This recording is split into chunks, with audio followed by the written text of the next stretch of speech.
Oh, I'm here. Hello, everybody. Hello, chat. Hello, hello, hello. Oh, I sure am. You sure are here. I'm leaving. I'm leaving. I'm out of here. The guy came. Now it's time for me to go, I think.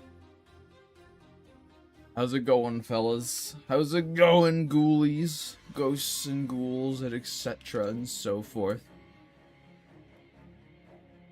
Huh? Tis early? Well, yeah. It's what the Monday stream is. It's always what the Monday stream is. It's the Monday stream just... Chat, the Monday stream has not happened for a while. It almost didn't happen today. I'm gonna be honest with you. Only 4 days left of your current job? I mean, I hope you're moving to a new one.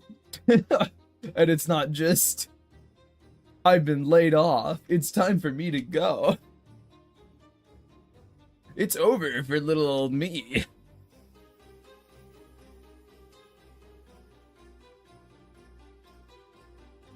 But yeah, Monday stream almost didn't happen today either. Oh, I don't know what it is about Sundays, but they don't like me sleeping at all. I was up till like 4 in the morning. It was awful. Just about 4.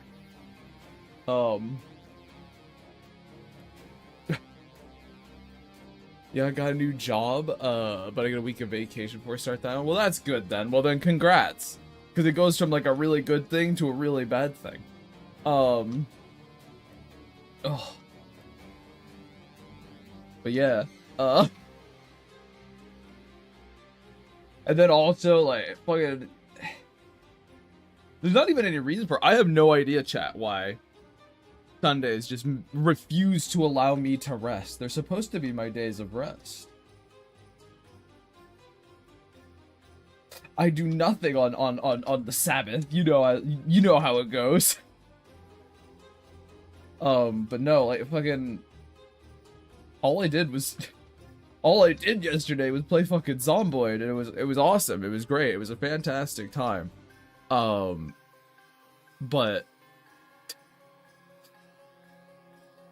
it did not put me in the state I figured it would for slumber.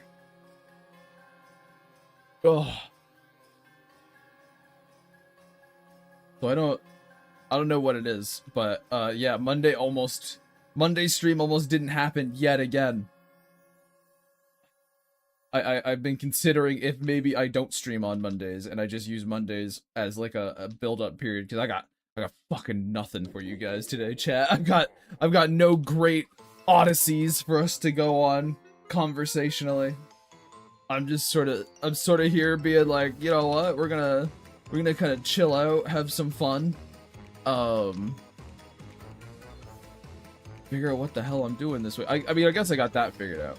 At the very least, chat, I've got the whole week and a little bit of next week fucking planned. So that'll be cool. That's cool at least. I know what we're doing all week. It'll be a good time.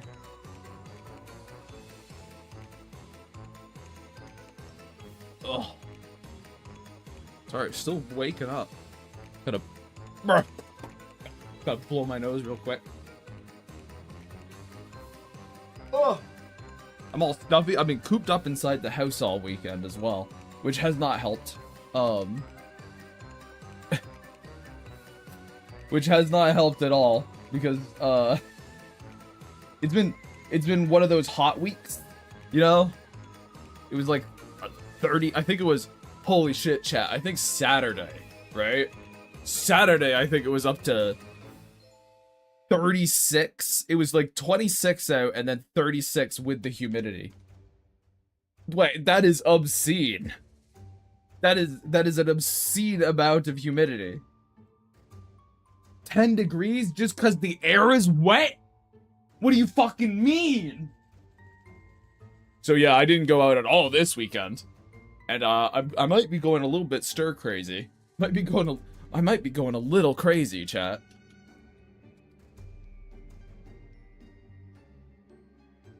It's been hot here too, and my job's AC was broken for like 3 days straight. Ugh. Ugh. Grime, have you played No Man's Sky? It's a really good space game. I have not played No Man's Sky. I've watched my friends play it, and I own it. I just haven't played it yet.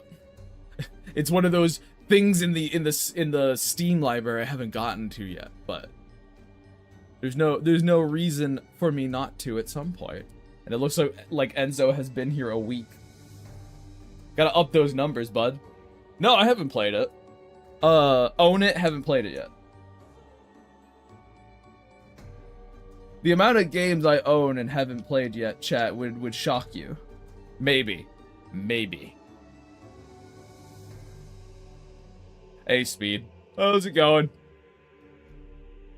But, yeah, today, anyway, at the very least, chat, we're gonna be just doing some fun little doodling. Nothing too strenuous. I was trying to think like, I got the whole week planned. What the hell am I gonna do Monday? You guys were this close to just watching me do commissions as I yammer on about nothing. But I decided that probably a better play to do something vaguely story related, because holy crap. That's like the whole thing, chat. That's my whole thing. Or at least that's the idea of being my whole thing. Anyway, I guess Saturday, because that's, for those that don't know, that's Emily and I's, kind of like designated day to work on nothing but fairy was. That's like the day. We got a lot of stuff done. Nothing you guys will see at all quickly, but, we got a lot of kind of writing stuff underway. I think Emily archived another 25,000 notes or something. So, work is at least being done. Get a load of this guy over here talking about his story. I know, isn't it awful? Yeah, it was 20. So she's kind of been going through our Discord conversations and pulling out pulling out all the vital bits and putting it in kind of an archive for us to be able to easily reference. Easier than the big Discord conversations with idle chatter and stuff. And we're currently up to, I think in total, she's just cleared out November of last year. And we're up to 67,000, I think, at the moment. So there's still quite a bit, still a hefty amount to go, but, you know, we're getting there. The poison hasn't gotten you yet, it will. It will. But yeah, so she did that. She finished that illustration, which I hope all you guys saw. It's a pretty good one, chat. Hope you guys saw it. She finished that illustration, and I took about the task of, because it makes it sound like Emily was the only one who did anything on Saturday. But no, I took on the task of trying to start figuring out, future chapters. Basically. So as she was archiving things we have talked about, I was sort of trying to proceed with our outline for the story. And I got a good chunk of stuff done there. You took your cat to the vet. Well, I hope they're okay.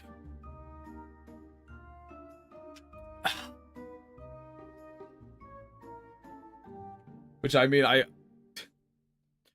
hopefully they're okay. My last trip to the vent didn't go so nicely.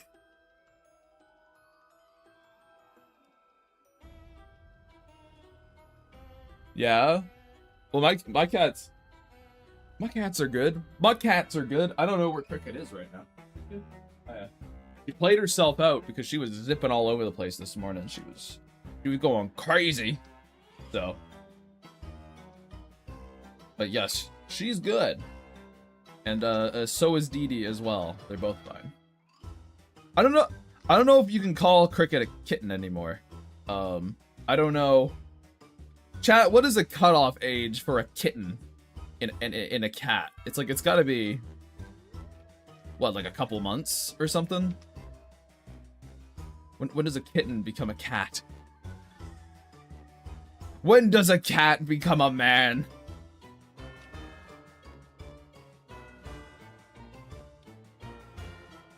Is the question. There is none in my eye. Like what? So like a cat is always a kitten? Is that your stance, Mike? All cats are kittens, all dogs are puppies. I see. I usually say about a year. A lot of cats haven't really stopped growing by then. True. Well, even then, Cricket wouldn't be a kitten. She's over a year old now. Not much older than a year, but she is, I would say a year as well, Jam. That would be my personal sort of fucking cutoff point.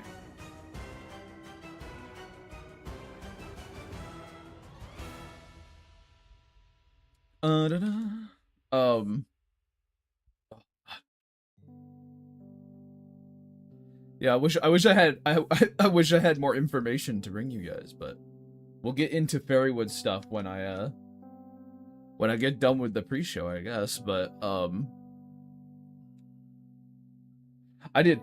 I feel like I've done a ton and fucking nothing at all weekend. All I did was play Zomboid. All I did was play Project Zomboid. It was a great time. It was fantastic. I've got the itch for it again, chat. I got the fucking itch for it once again, which is terrible for me because this week's gonna be so busy. But it's there. I want to play my haha slow-paced zombie survival game. Let me make a lovely home. I spent like 4 hours last night just clearing out a neighborhood and being like, this is my neighborhood now. Smile.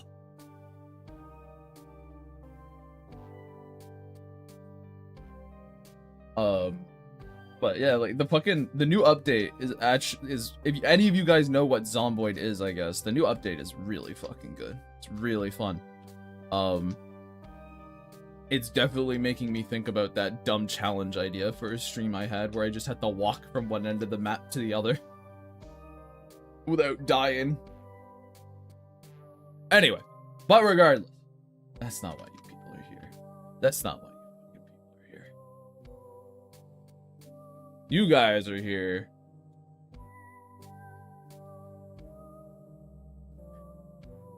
You guys are here. What was the last video game? What was the last video game where you enjoyed the visual direction of it? Like the one that, like the last video game I played that had a style I liked? Is that what you're talking about, Enzo?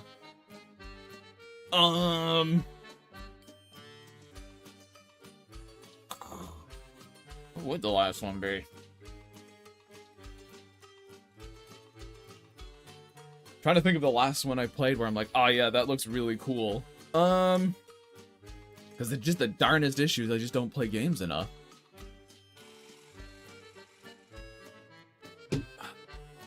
Well, I'd answer it that way regardless, Enzo, and then move on. So this is more of a chance for you to clarify what you're asking, rather than me being stuck here waiting.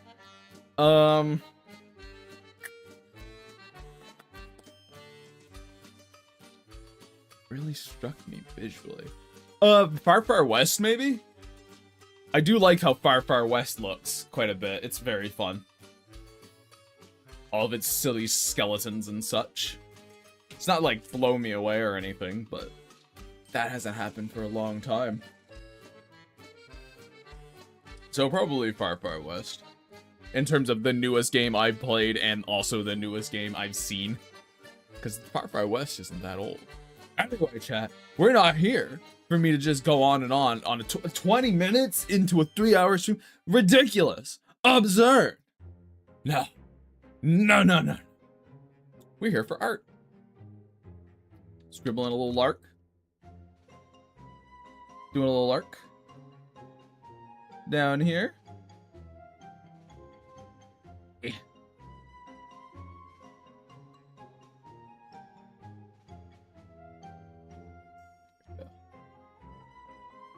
Yeah, he's up here. Yeah. She's sneaking past or hiding from a troll. One of the two, chat. One of the two. You got it. You nailed it. But, yeah, we're just gonna kind of doodle some stuff. Have a bit of fun with it, you know?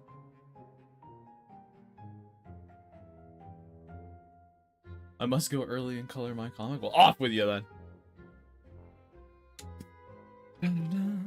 It's kind of...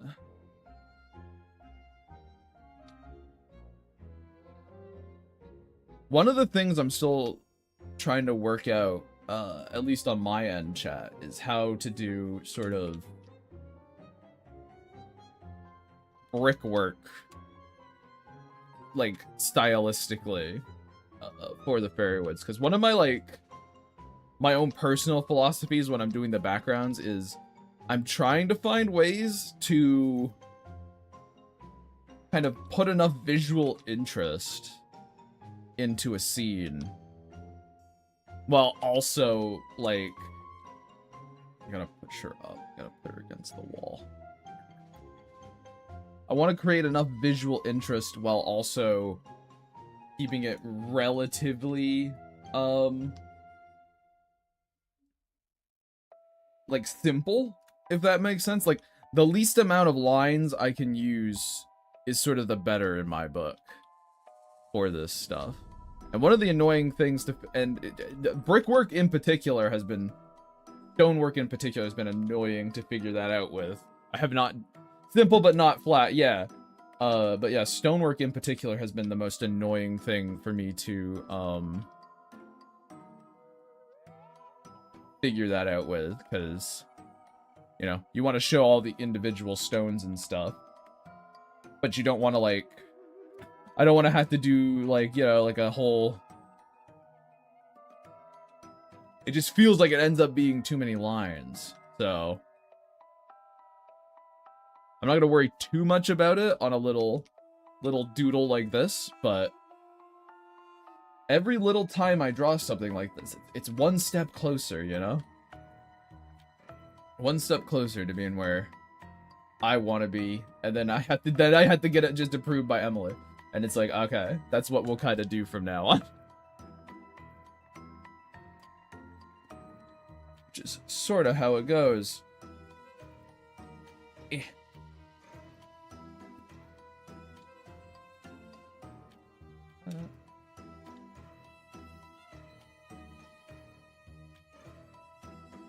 Yes, I think probably the most exciting thing that happened over the weekend, our Saturday Fairywood session, was definitely things are starting.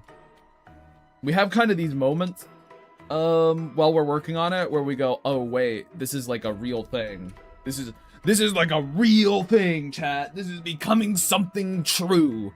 You know what I mean? And we definitely had some, Saturday, where it's like, oh, fuck. Wait a minute. Wait. Whoa. What kind of brick is used in the Fairywood? Masonry, clay, cement base? Well, both, I guess. For troll structures, it's probably mostly mortar and stone, as opposed to clay brick. But out in Woadham and stuff, they've got concrete, they've got they've got like you know, yeah, like your masonry clay bricks and stuff. They kind of would use much of the same stuff we use now. Like you're not gonna be making a skyscraper out of bricks. That's not gonna work. You know? So you can't really forego the concept of concrete if they have any kind of modern-ish buildings. It's sort of necessary in a lot of ways.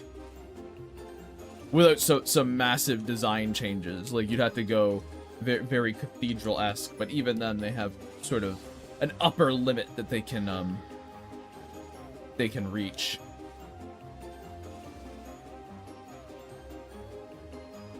I'm gonna end up putting Troll Guy like right over here, but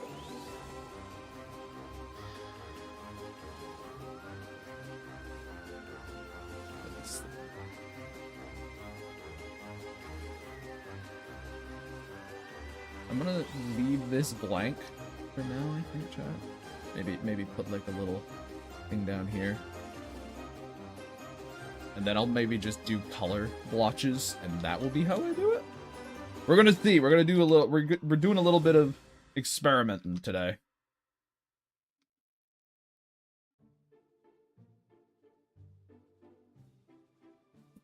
Open it down. Okay. Troll Boy. Who am I gonna use for Troll Boy? What sort of malarkey do you bear witness to? Why do you act like, why does it have to be malarkey? Why can't it be like, ooh, this looks fun? Why can't it just be fun, Doc? Why does it have to be malarkey?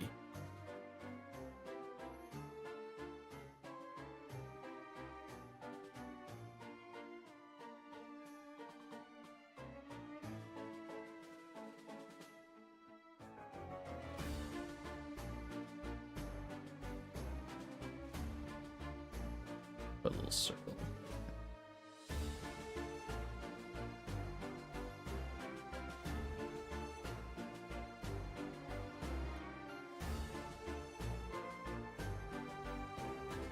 Big like that? Ah, because Lark. I see.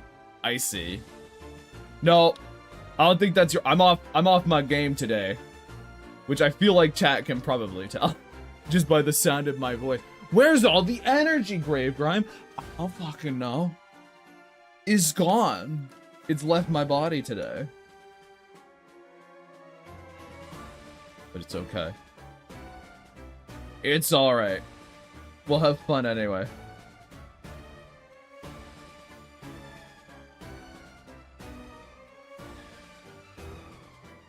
Maybe he's got kind of like a... It's like a, Do I see anything down there? And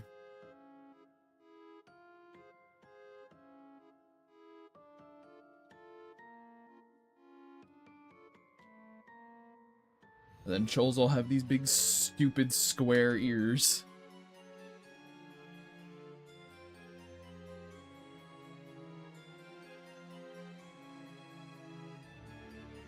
Jeez, we want him mad. He's mad. He's like, where the heck did she go? His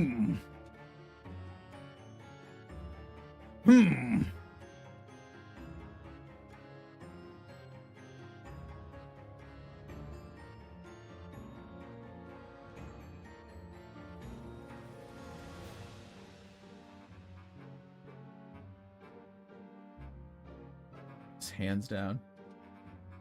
But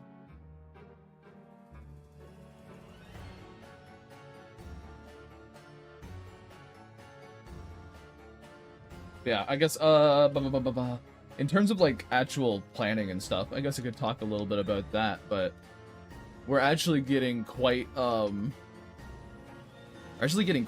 to having, essentially, if you remember, okay, so, remember how I said, this story takes place over the course of the year, and we have it broken up into the various seasons, as sort of, like, there's...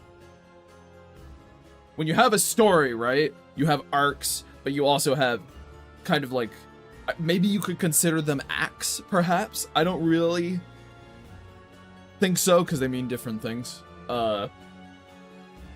Depending if you mean an act in a play or an act. Regardless, you kind of have your biggest steps of the story, then they keep going down slower. The seasons would be the biggest step of the story, so it'd be like, you know, fall, winter, spring, and summer are the biggest steps of the story. We almost have fall completely figured out, which is actually quite a huge step, because that's not a small amount of time, chat. That's quite a bit of information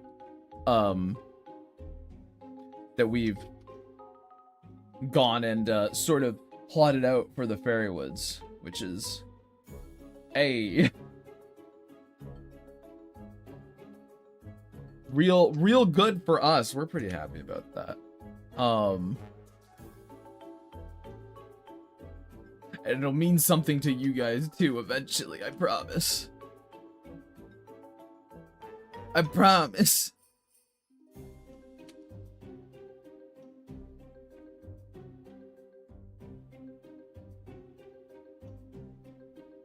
I'm looking over here like he doesn't know where she is. There we go. That works better. He's got a big stupid chin though that I enjoy.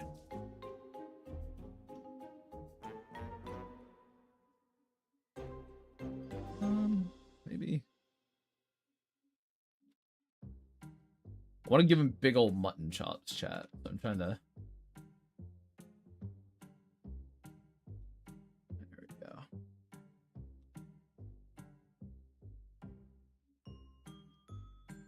Alright.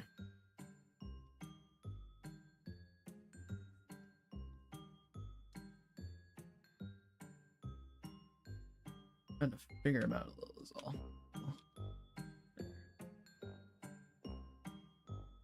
His chin blocks his vision so he can't see beneath it. Exactly. Exactly.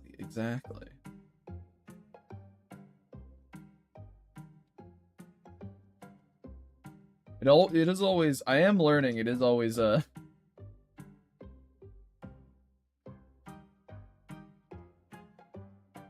is always a bit awkward to try and get into these Fairywood conversations, because my brain always, despite having the list, we have the list of what I could talk about, what I can't, I'm always like, nah.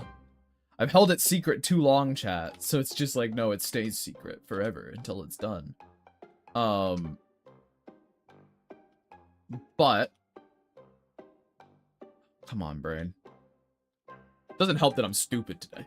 Does not help that I'm stupid today. I don't know if it's asked before, but will the various fairies have reoccurring characters? Like, will there be a troll who pops up occasionally? Yeah, so, one of the big things Emily and I like to do is have characters that, reoccur. Obligatory today, motherfucker. I think it's worse today. I feel hazier today than I normally do. Unbelievable. I don't deserve this treatment. Not today. But yeah, we kind of are big fans of reoccurring characters. So, like, there's an Underfellow that's a reoccurring character. His name is Berwick, and his whole thing is sort of...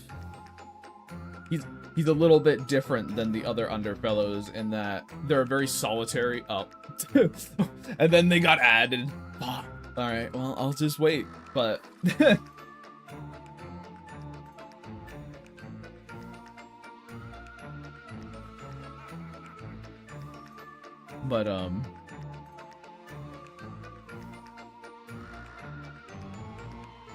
well, shit. Ads took the fucking wins right out of my sales, chat. What the fuck?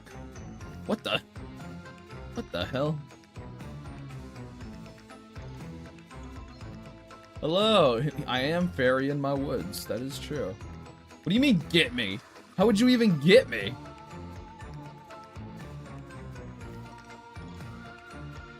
Get me fucking how? God, I'm instantly given an ad. You're not supposed to instantly get ads. I don't understand.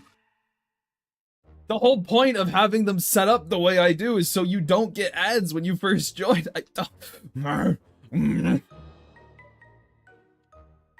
But, I say blink in my big old eyes. Fuck. There, everyone. People should really be starting to come back now. But yeah, what I was saying, Mike, was yeah, Emily and I both enjoy reoccurring characters. And we have a bunch. Like, actually, those boggles in the boggle example. I don't know if they're reoccurring characters, but they are characters. You know what I mean? Those ones are specific fairy characters, because there's lots of fairies that have specific characters. Even if they're one-off or not, but some do have reoccurring. Let me find them. Boggles, where are you? There we go. These three right here, Babble, Bimble, and Bumble.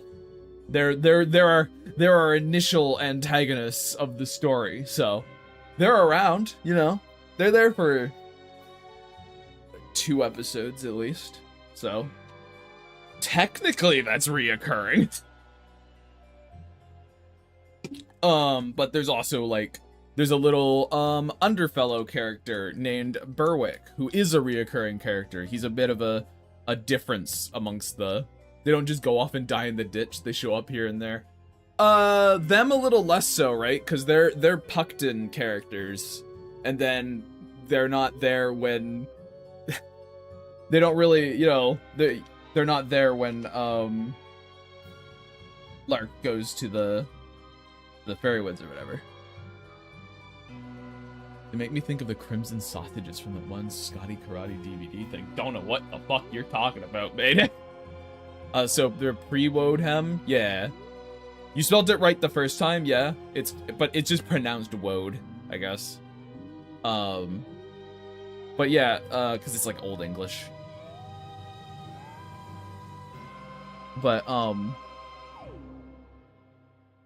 yeah, but Berwick is a reoccurring character. Berwick's this little underfellow who has kind of his own thing going on, where underfellows tend to be quite solitary, but he sort of likes this idea of companionship and stuff. And also, he's a bit more sort of into the idea of faction, I guess you could say. The thing with underfellows is they value form over function quite a bit with their massive hats. I keep thinking Wodenheim, but that's because I'm silly. I see.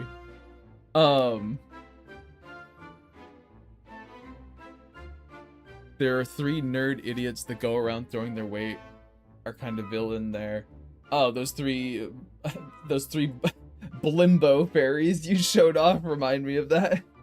But yeah, he's like his whole thing is kind of he's sort of an oddball amongst the underfellows, and the kids sort of help and befriend him after destroying his hat accidentally. And then he'll kind of show up now and again in the woods to like help them or have like an adventure for them and stuff like that. So there's one other kind of fairy reoccurring characters, because I know there's more than just one. I'm just trying to it's one of those things where you ask me the question, it fucking completely blanks from my brain because my brain doesn't want to work today. Emily, reoccurring fairy characters, can you fucking remember any off the top of your head? Because I know we have some. Fuck. There's absolutely going to be some troll ones, I'm sure.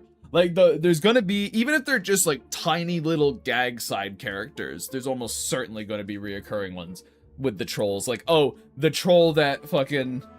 Who knows? Maybe it's this guy. The troll that, like, guards one of the nearby, tolls that Lark always goes past. Something like that. Love gag side characters. Yeah, like, because the whole thing with trolls is they're given a position. They're sort of like appointed to a spot, and it's like, that's your spot in troll society, and that's your thing. So it's not like a different troll every single time Lark goes to the bridge. It's going to be the same troll. Yeah, there's also Dig Deep, of course. See what I mean, Emily? My brain's not working today. Because it's one of those days, again, where I barely have any fucking sleep. Really. Woke up late, so I'm all fucking disoriented and disjointed. But, dig deep, there is a dwarf, character that's reoccurring. He's like, he trains, Lark in the way of the blade. Unironically is like a person that she learns swordsmanship from. Is dig deep. Little fucking dwarf forge guy. He'll be cool. If you guys remember what the dwarfs look like, little fucking fuzzball. Lark with an axe is gonna be real. No! She wouldn't want an axe. She'd want a sword. She want a sword! Come on. She wants to be like an adventurer, dude. She'd want her sword. But, yeah, kinda. Like, it's not... Fairywoods is not, like, gonna be really a violent story, but she is she wants to be an adventurer, and what is an adventurer without their mighty sword? Imagine Lark with the Master Sword for a moment. There you go. So that's why she's wielding the stick. Literally, yes, Dane! Yes! She plays with, she does, like, pretend sword fights with sticks all the time with her friends. Like her Puckton friends. Like, that's going on in her brain all the time. She loves that shit. She thinks it's so cool, dude. She thinks it's so cool.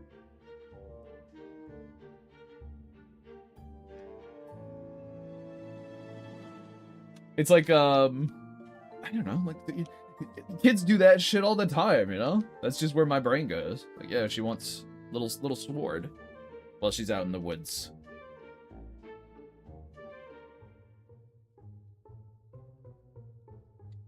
I feel like I can make him angrier. I feel like I can.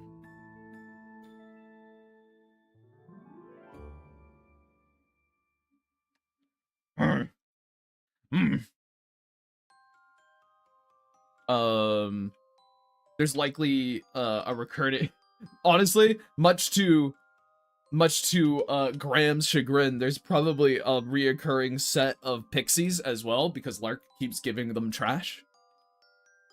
Because she is definitely the kid to feed the raccoons, which is essentially what pixies are in this world.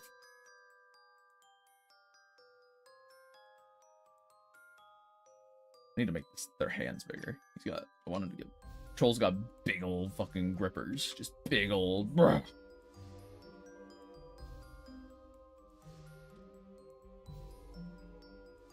Hell yeah.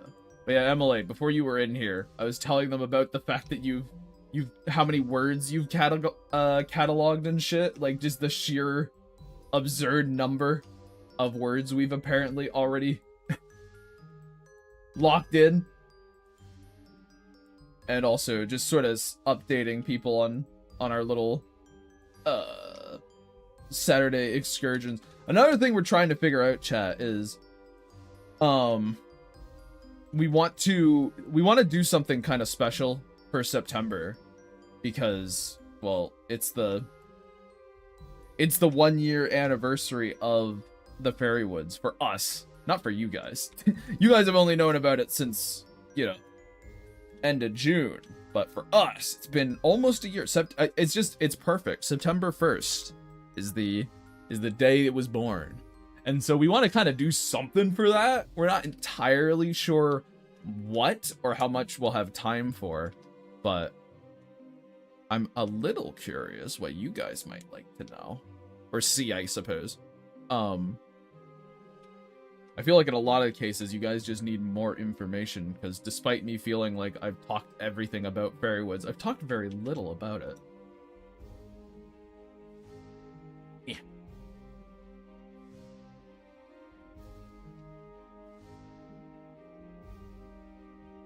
There we go.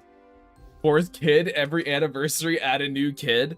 I mean, technically we could get away with that for, Technically, we could get away with that for 3 years because you guys don't know about Polly, Annabelle, or Ernie yet, and they're Lark's friends in Puckton. So technically, we could be like, here's one of Lark's Puckton friends every year.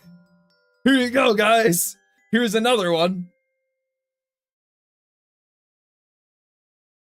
Wow, isn't that sick? Isn't that cool? And then I guess we've got like some of, you know, Max bullies, I guess. I missed part of that because I was setting in here at work, but yes, I've archived many words and there's many more to do. There sure fucking is. I don't even think you've gotten to... I don't think you've even gotten to some of the winter stuff we've figured out. I was also telling them that we've just about, I guess maybe not just about, we're getting very close to having all of fall sort of figured out, which I think is really cool. Will the Puckton kids be out of the story once Lark goes to the Fairwoods, or will they pop up after?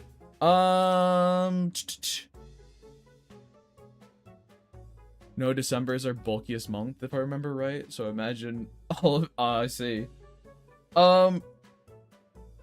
They... Well, they won't be forgotten, I guess. Will they be out of this story? You know, not entirely, but for the most, you're not going to see much of them. But we kind of hope to endear you guys to them early on anyway. Because they're quite a bit of fun. Again, I'm sort of tiptoeing around stuff.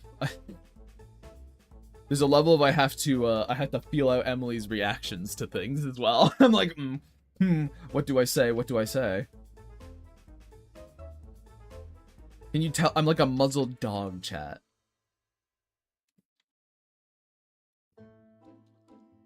Like, oh god, oh jeez.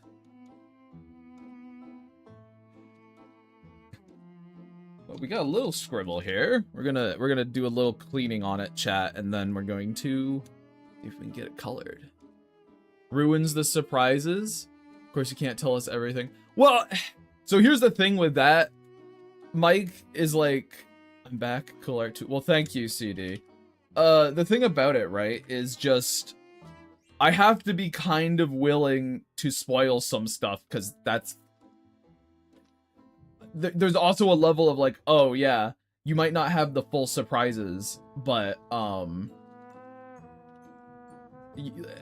there's value also in just knowing something to get endeared to, especially if, like, I don't think surprises are what necessarily makes a story in a lot of cases. They help, of course, people being like, oh, what's gonna happen next? But there's a level too of, yeah, but I had to kind of be willing to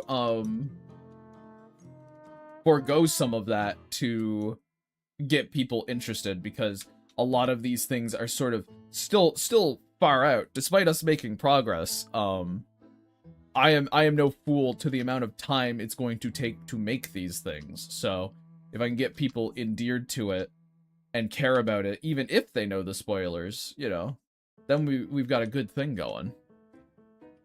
So I guess, like, I think me saying the Puckton kids aren't fully out of the story when they leave Puckton isn't really even a spoiler, other than the fact that, like, oh hey, you will they will return. In some ways we don't even necessarily know how they will return, just that you will see them again at some point.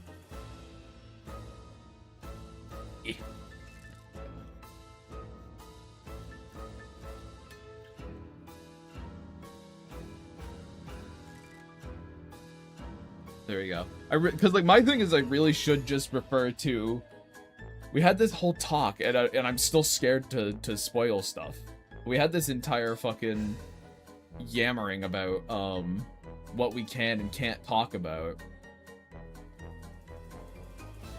And I just kind of like ignore it. Like when someone asks a question, I get like lost in the headlights of like, oh no, I don't want to piss Emily off. Even though she really wouldn't be, chat. I've never been in this position before, you know, guys? I've never really been in a position where I'm like working on someone with something, and then there's also people who want to hear what I might have to say about it. We gotta drip feed us stuff to keep us interested, but also keep some stuff under wraps. Yeah, well, the thing too, right, is like, the Fairy Woods is just a huge story, as many stories that Emily and I make are. They're quite large. What would I be pissed about? That's the thing, Emily. Probably nothing. I'm just like, I don't want to. It's genuinely just down to like, oh, I don't want to say anything wrong. That's it.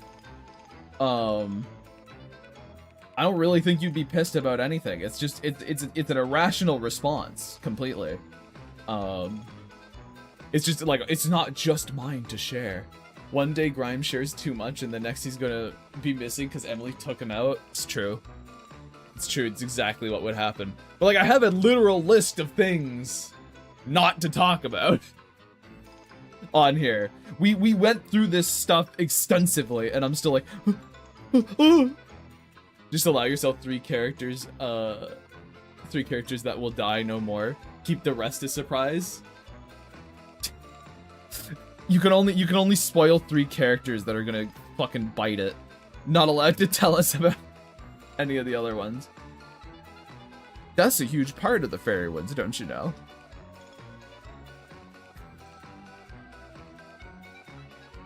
Absolutely. I wish I had access to the list right now, because I want to suggest more things to talk about, but I can't remember whether they're on the list. Well, here's the thing, Emily. I'm kind of happy to talk about anything. So if you're just like, talk about this, then I'm like, oh, okay, cool. I can talk about that. Oh, okay. Oh, fine. Okay. Here, actually. Here's what I'll do, Emily. I'll just send you the list in Discord. Easy. Easy peasy, chat. I can just send it in general. There you go. It has been sent.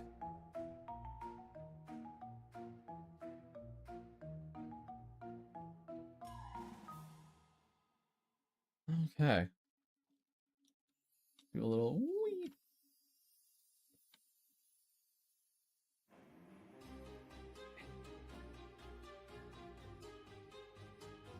Okay. But yeah, yeah. There's like, the thing is, I would say with the Fairy Woods, right? I guess I will say I don't think you have to worry too much about characters dying. I feel like if you saw this story, I went, ah, yes, there's going to be lots of death and destruction at every turn. I feel there's a little bit of, that's a... I don't know, I feel like that'd be an interesting read from my perspective. Be like, you got that from this? Okay, interesting. Talk about reoccurring fairies, but I imagine it's fair to talk about Doc in some capacity since he shows up and is related to Dig Deep and all. They really don't. They don't trust us at all. They don't trust us at all. Maybe more specifically, they don't trust me at all.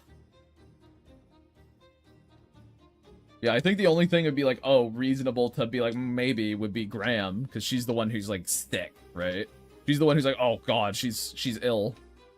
She might she might lose that fight at some point, who knows? But if you're like, at the end of this story, Lark is going to die. I don't know. Like, oh, okay. Who the Fairy Woods is about a giant war between humans and fairies. Lots of death will totally happen. Yeah, that's definitely it. The war between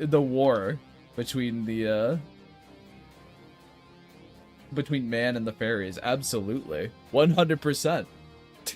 We're gonna give Lark PTSD. It's gonna happen. Don't you worry. Don't you worry at all. She's gonna be in the trenches.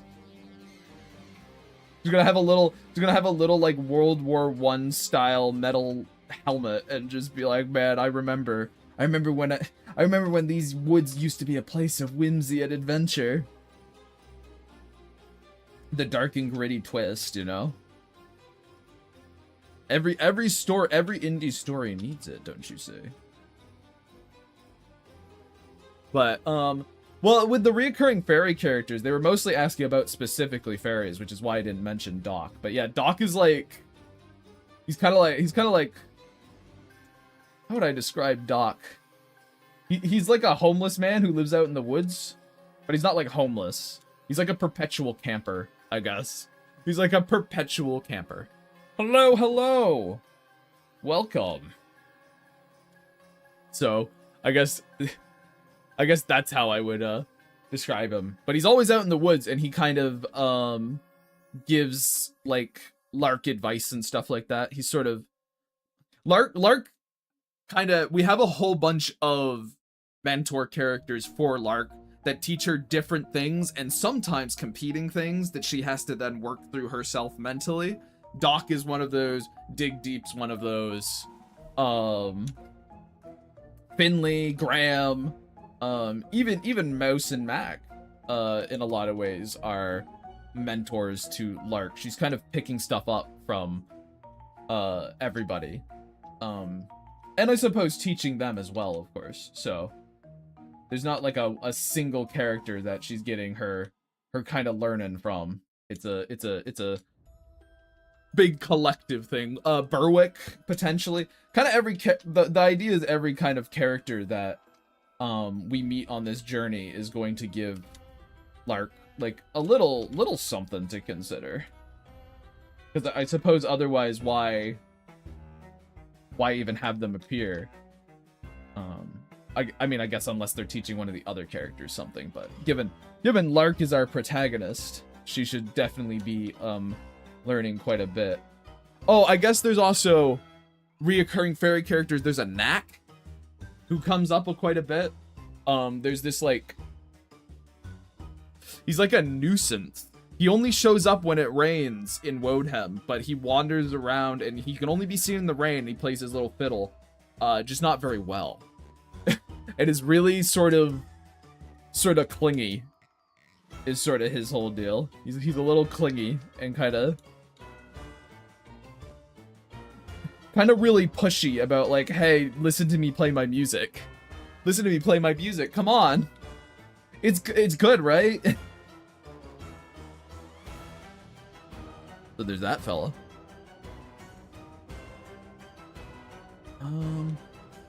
Obviously, I guess Tom being a reoccurring character as well.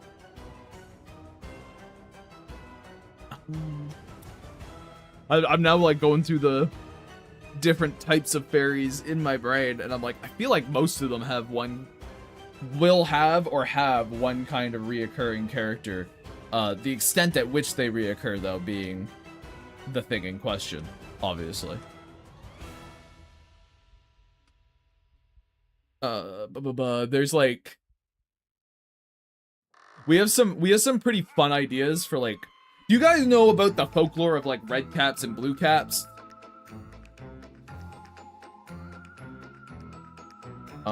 They're like, they're very different things. Blue caps are like little flames.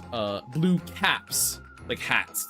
But blue caps are like little blue flames that they found in mines that are like helpful little creatures that,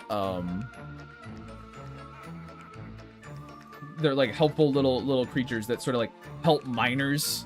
And then red caps are little goblin guys with red caps that sort of cause mischief and harm to miners and stuff. Is sort of, I guess there's lots of different kinds of folklore for them, but that is one of the sort of instances of them. We have kind of taken that and twisted it to make it so red caps and blue caps are actually they're like mushroom guys. They kind of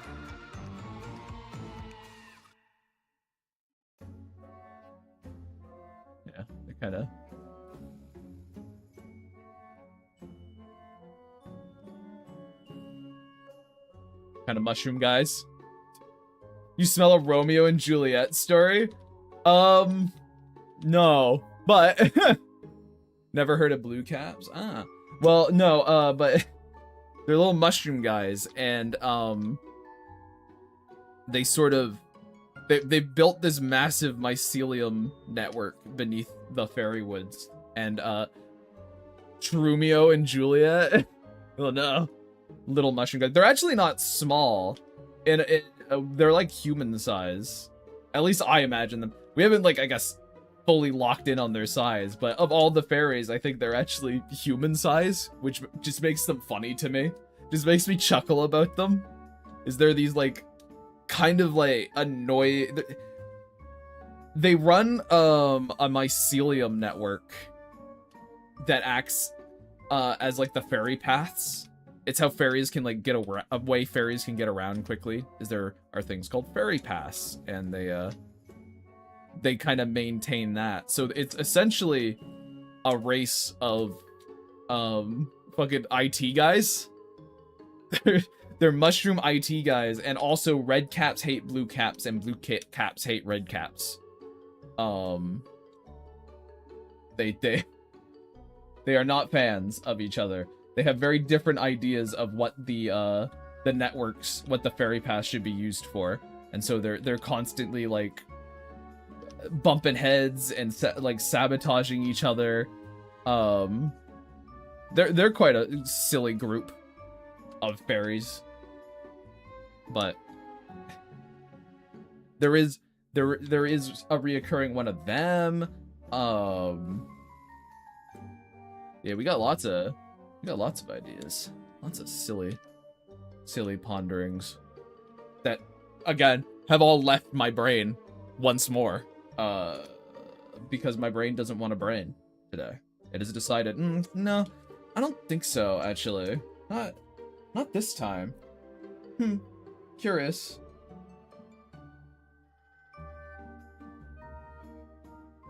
So. This.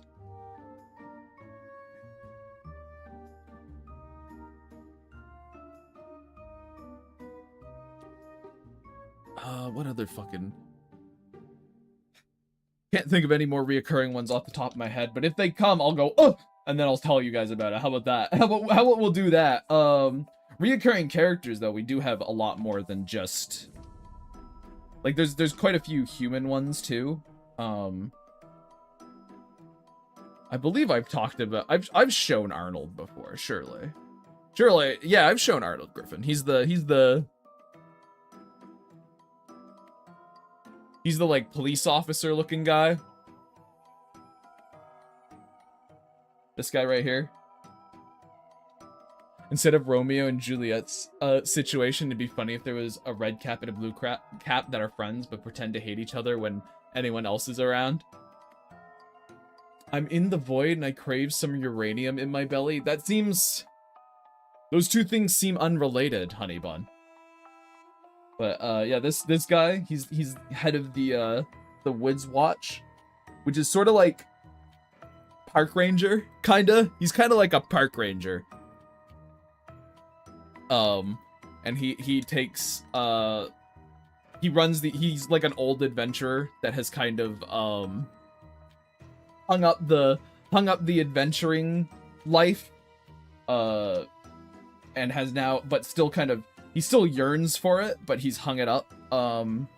So to compensate, he runs these little like tours teaching kids about how to, and adults, I guess, tourists, things like that, how to sort of kind of properly navigate the woods and stuff like that. And Lark goes on his tours sometimes. So he's a reoccurring character as well. Dude looks like a...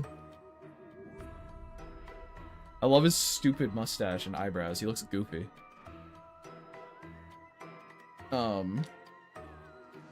Yeah, there's him. There's like... Oh god, now I'm blanking on all the other fucking reoccurring characters. This is awful. This is awful. What a terrible stream. What have I done? What have I done to you all? I'm sorry. Fuck.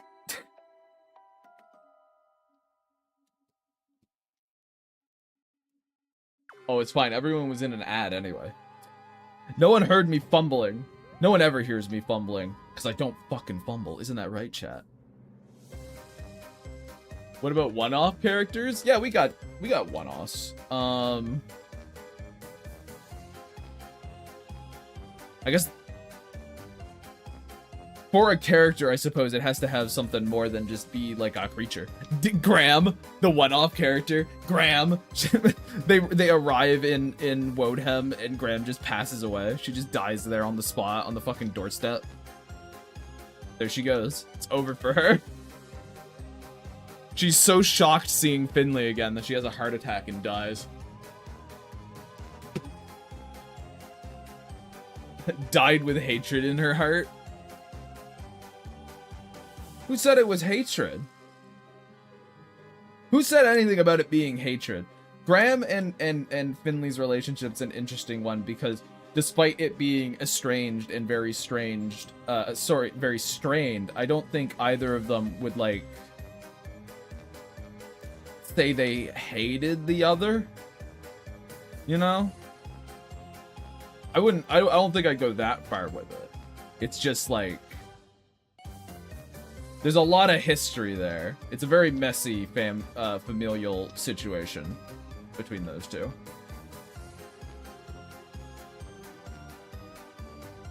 I think I honestly I think the very fact that Finley goes to sort of look after Graham and Graham accepting them into her home proves that they don't hate each other.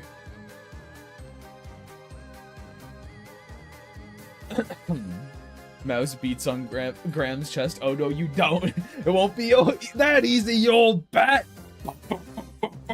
Wake up! You got secrets to tell me. She would though. I mean, she wouldn't, but the idea of her doing that would be funny. If she did fight, I mean, her first, like, her initial thought upon seeing Lark is like, oh crap. Did the old bat fucking die? Did she die? Oh fuck. Oh no. That's kind of her first thought process, is like, oh no, she died, and now I can't get the information I needed. It was all for nothing. It was all for nothing, damn it! Fuck.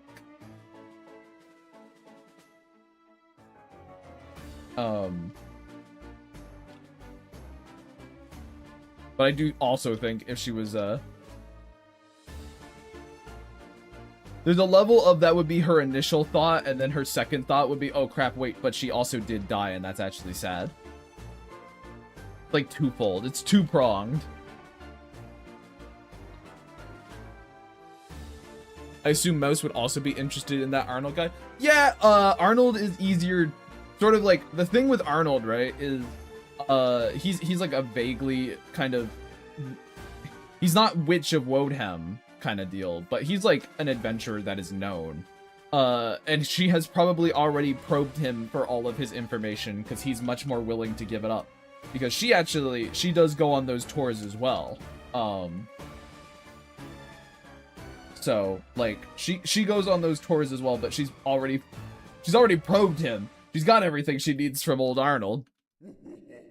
And he doesn't really have any information outside of just, like, standard adventuring stuff. Like, he has his own stories that she likes to hear and learn about, but what she's looking for is deeper knowledge of the woods, like, that isn't sort of kind of the standard survival stuff. She wants more. And Graham knows, like, more is the idea. So that's why she's after Graham. Graham is, like, you know, supposedly the most knowledgeable person on the woods, potentially. She's like, bewitched. I need her secret info. It's more, I guess, that Graham is said to have some secret knowledge about the woods. And Mouse is like, I want that shit. Give me that. And Graham is like, go away, I'm dying. Leave me alone. Let me die in peace, girl.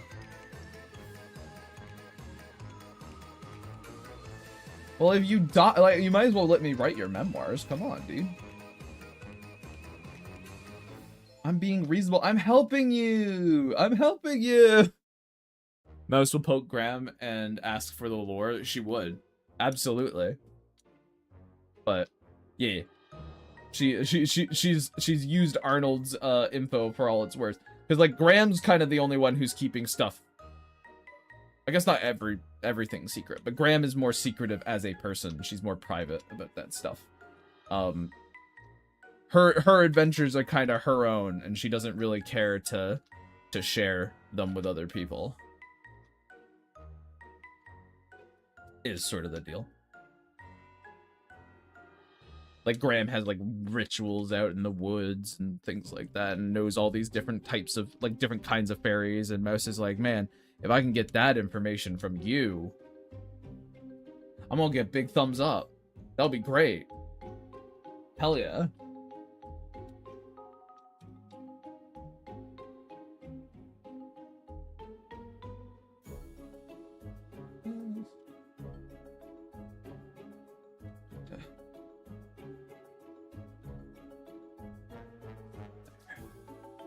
Speaking of adventures, I think you mentioned Finley wasn't exactly averse to it. Was she much like Lark when she was younger? Yes and no.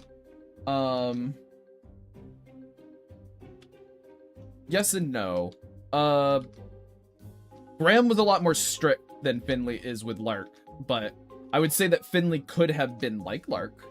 Had her mother afforded her more freedom. It's sort of why one of Finley's sort of principles is to provide sort of that freedom to her daughter that she wasn't really provided. So she lets Lark go out into like the woods around Puckton alone. She lets Lark go out into the woods in Wodenham alone until Lark gets in trouble, and then it becomes a bit more like, maybe you need to like learn a bit more about this, so don't go out unless I go with you kind of deal. There's like, she wants to allow, like she doesn't want to make her mom's mistakes in her mind, basically. Which I suppose tells you a little bit about how Finley views herself, I guess.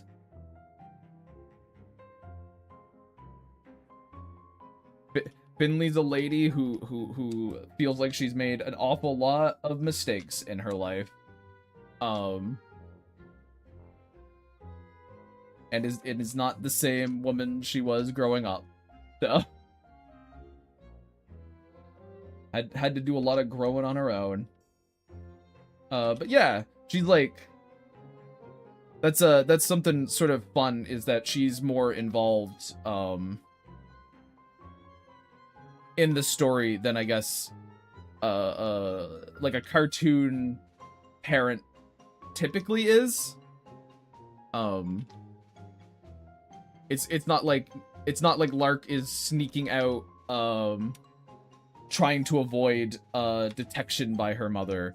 It is like her mother is sort of very involved in the adventures, in a lot of ways. Again, Finley and Lark have a lot of mutual respect for each other, and they try and do things for like as best they can. Like they don't try and step on each other's toes, but of course there's also a level of they also have different sort of wants and desires, so inevitably toes are stepped on, but it's never really the intention. Hello, Mushroom.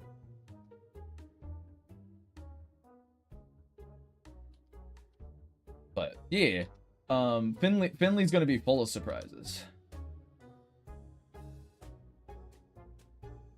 Did you know there's a colony of math-loving rodents in the Bahamas? They teach people algebra. They're the pirates of the Caribbean. Mushroom, I want you to leave. I want you out of here. Immediately. Come in here with a fucking shit joke like that. I can't believe this. How fucking dare you? How dare you? Never. But yeah. There's a little bit. Little bit more Finley for y'all. What I ever done that would make you expect more of me? I didn't expect any more of you at all. But you just remind me, you know? All you do is remind me of how fucking trash you are. Every moment of every day. I'm reminded that, like, oh yeah, that one is here. Ugh. And I spit in my spittoon. I go, patooey. And it goes, Twing! He expects nothing but will still be disappointed. Can I draw Lark as the vegetable? I mean, yeah. Sure, I guess, XO. Are you worried that I get mad if you drew her as, like, a carrot or something?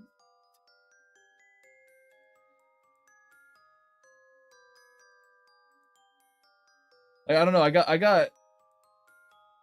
got Lynette as a potato. I think vegetables are on the table now. Like, I don't think I can take that off. I am not mad. I just want consent. Finley, have I made a mistake in the past? Sure, but the important thing to do is to get out of the bed every morning, hold my head high, and make that mistake breakfast. Yeah. Yeah. Both her and her daughter are not going to be very good morning people. I don't think. Lark running herself ragged all day prior. She's not gonna get up well.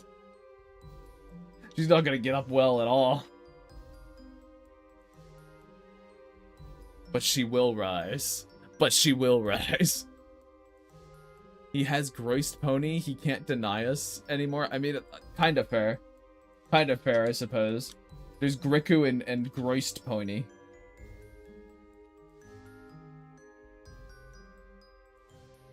We're a little past, you know, the point.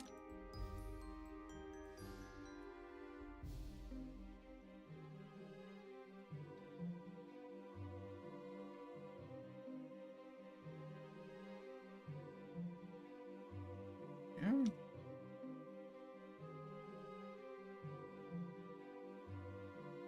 Come on.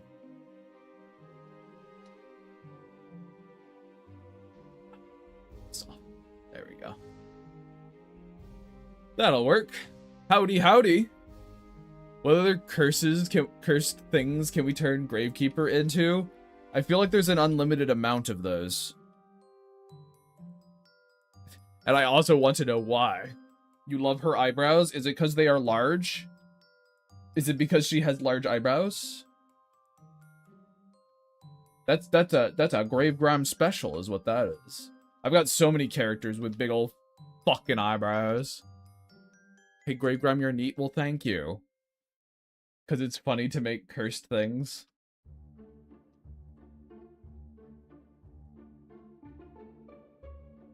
Lark, great breakfast, Bob. Stairs, sips coffee.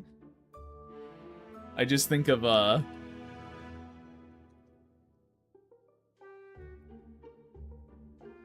just think of this. Think of this thing. Her living her life like this, just... yeah. And his French maid outfit, awful. Terrible. I don't like that one.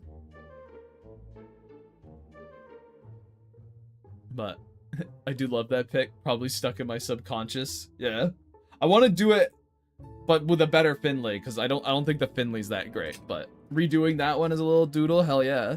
It's very silly. It's a great Lark, though. And I do like the Grindylow that she's caught. The whole point is that you won't like it. Well... Can't you guys make something that I do like? Why does it have to be? Why does it always have to be something I don't? You know? Why not try and bring me joy? as opposed to bring me hate and vitriol. Like, I don't understand. You act like I bring you hate and vitriol and misery or something. That doesn't make any sense. What do I like? I mean, I like lots of things, but in terms of like being drawn as something, I actually have no fucking clue, honestly. Not a clue. Not a single idea in my head. We already did that in the art fight. Fair enough. That's true. That's true. Got it. Lots of things. Well, you know, I say these words, EXO, and then my brain goes like, yeah, but like, it's weird to ask for something. Don't actually ask for something, which is sort of, my brain shuts down. And again, very sleepy today. Not a good day to figure out the things that I like.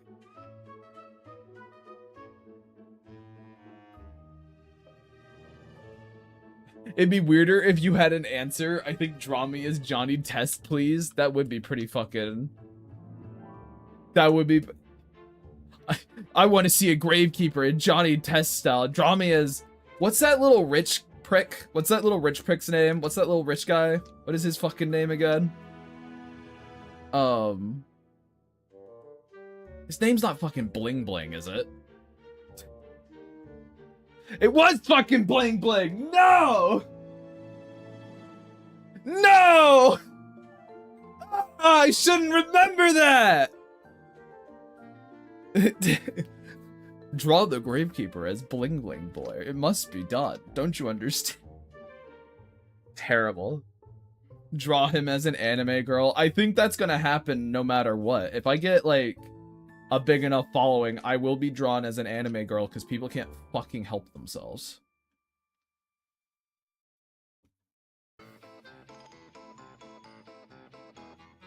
People have one mode and it's anime girl, so.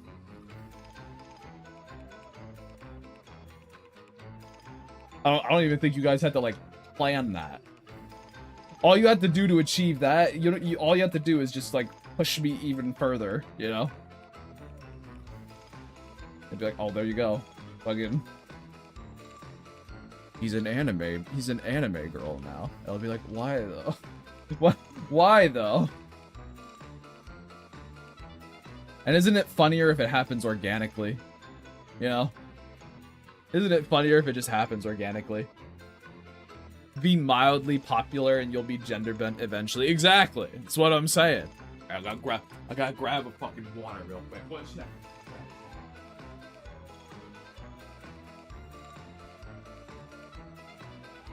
Keep my ass hydrated. Glug, glug, glug.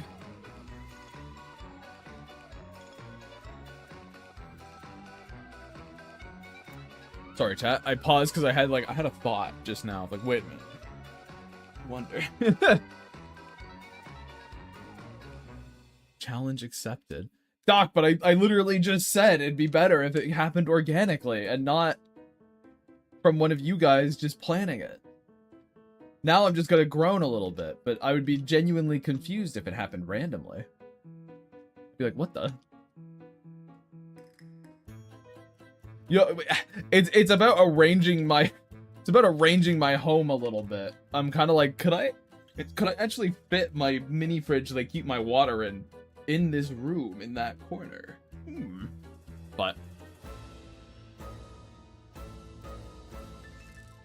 I don't know if it would work. But, you know, I have a thought there now. I'm like, okay, well, I guess that's something to potentially try after I'm done here. I guess. But me yammering on about potential fucking home improvements is not why you guys are here.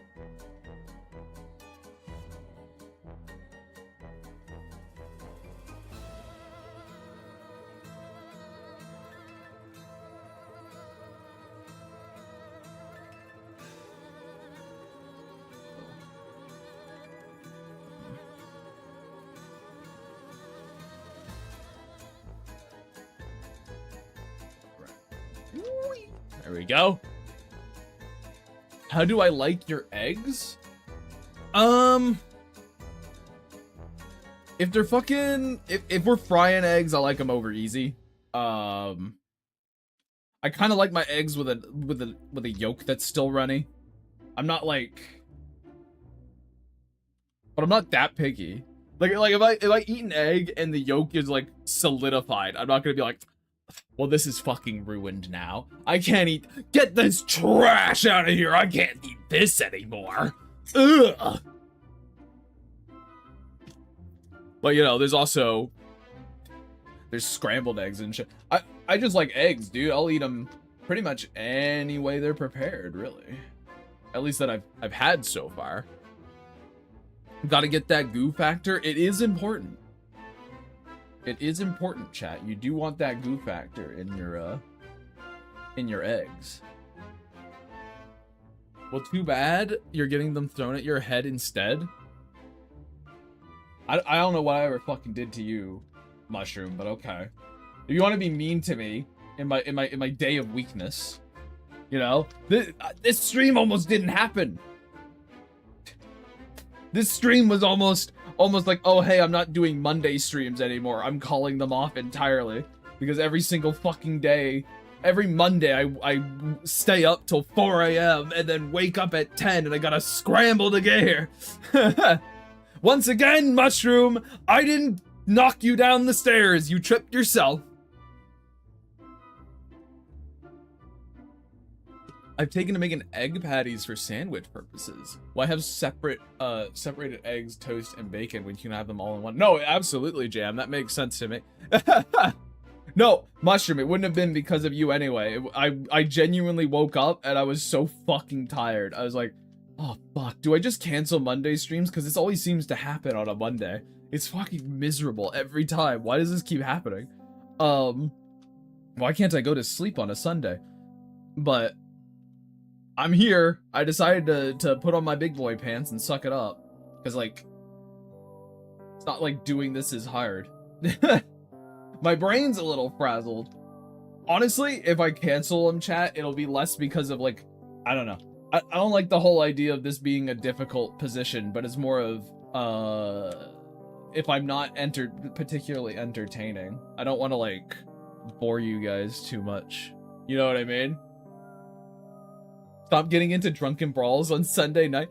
Oh, I wish, dude. Then I'd have a fucking story to tell. But no, instead what I did was I just stayed up. I just played a fucking video game all day on Sunday. And then I just lied awake in bed. Like, it's really boring. There's not a story there. My boring ass was just boring and couldn't go to sleep. That was it.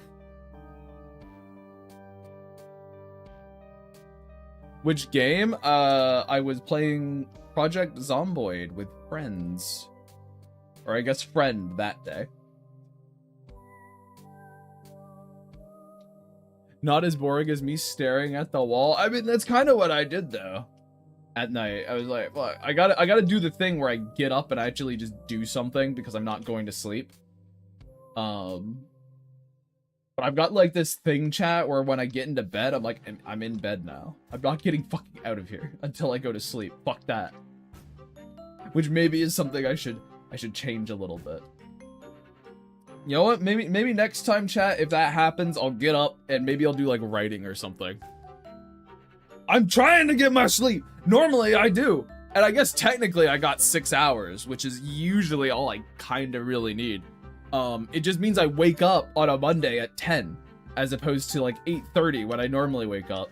And then it's like, oh fuck, I only have a little bit of time before stream starts. So I gotta rush then. And I'm like, oh fuck. Oh shit.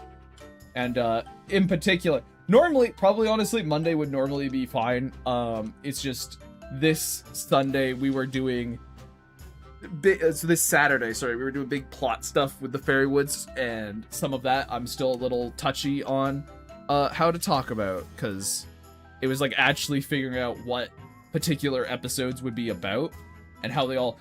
I'll give us some praise there. I'll toot our horn, you know.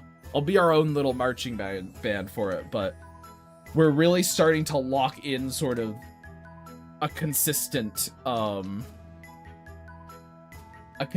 story kind of like progression, which is I don't know how many of you guys have done kind of larger scale story writing before, but when you start to get like, oh yes, and then this flows into this and builds into that and goes here and goes there, it's a pretty swell fucking feeling.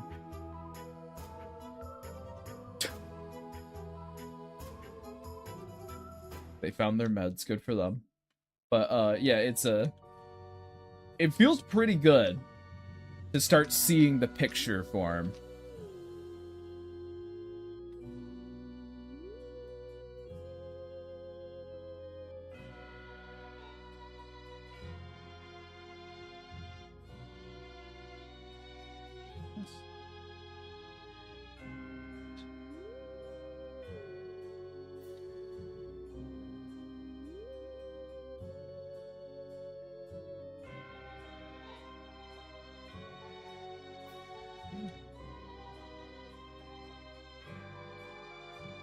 Yeah, I've had it a few times with my D&D campaign. It's a great feeling. Yeah, I bet. Yeah, you know what? Yeah, I bet it happens quite a bit with D&D. Actually, that makes sense. That tracks in my little brain. Oh no. Oh boy. Oh fuck. Please don't. Ooh.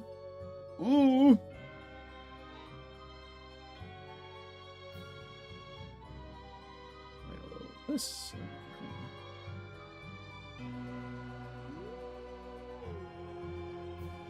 Over. Where?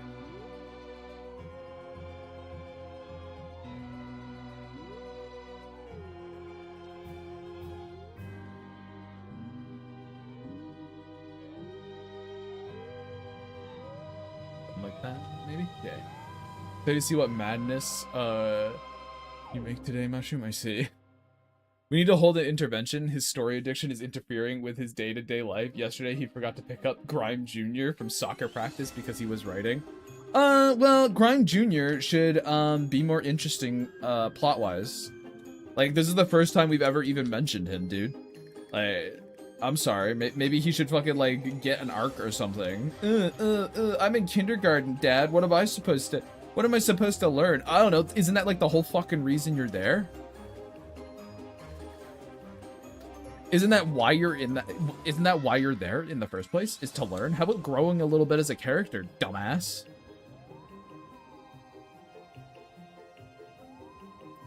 You know, let's see that 3-act structure. How about that? A little version of the Gravekeeper with a propeller hat. Begging will get you nowhere, small, pathetic man. I enjoy your reactions to my stupid hot dog brain, so you shall suffer. I see. Is Grime growing as a character? No. Dude, from what I'm aware, I'm past 30. I can't grow as a character anymore. It's done. It's over. I'm as developed as I will ever be.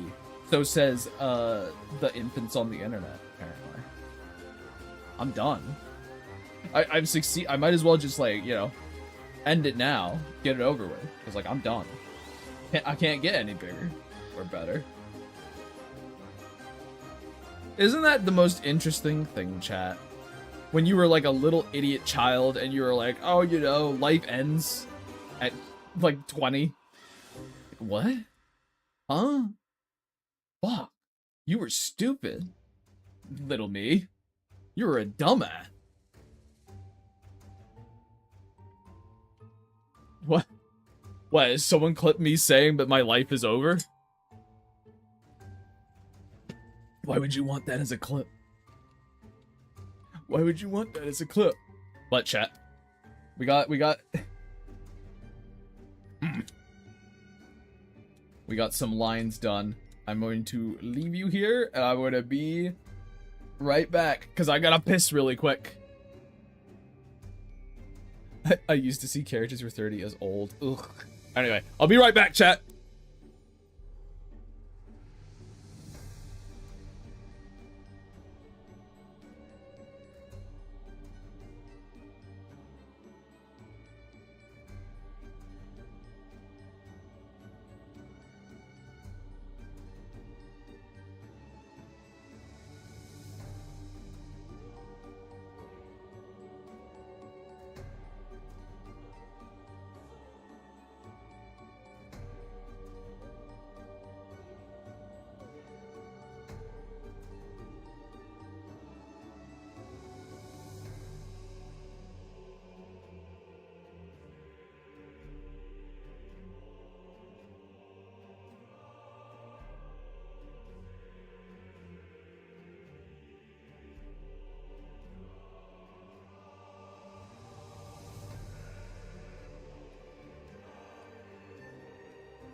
You guys better have been fucking interesting when I was gone.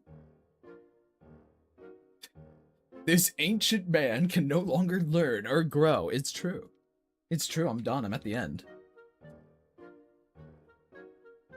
Some will tell you your unk status by 25. The bar keeps getting lower. Yeah, it's because kids don't understand anything and they're stupid. Like, the long and short of it is the old people were kind of right. Kids are dumb and stupid. Shortage is true. Sorry, kids. You're dumb and stupid. You don't want to bother with me. I'm so small. Just let me cross the bridge. My friend is behind me, and he's much bigger than I am, Mouse. What the hell? No, stop, Mouse. What are you doing? And now someone clipped that? What, me just saying that kids are dumb and stupid? You don't even need to clip it. You could just say the line, Grave Grime.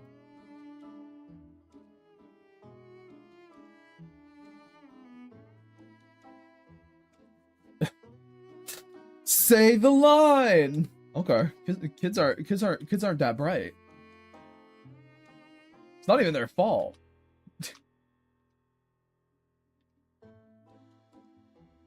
Oh yeah, say the line then. Kids are dumb and stupid. There you go. What's the lore behind this bridge? There's no water, so why build it there, and why? Do troll bridges build bridges to enforce tolls? Yeah, so troll bridges are just like checkpoints. It would essentially be, this is probably, so like how this would likely go, I guess, is as it goes over, right? The hill would get higher, this would go lower. So it's kind of like a natural choke point that they would just, you know, they put a bridge there to help enforce it. Because again, the whole things that the trolls do is they're like, they don't want people in their, like, going deeper in their woods. You know, it's like their thing.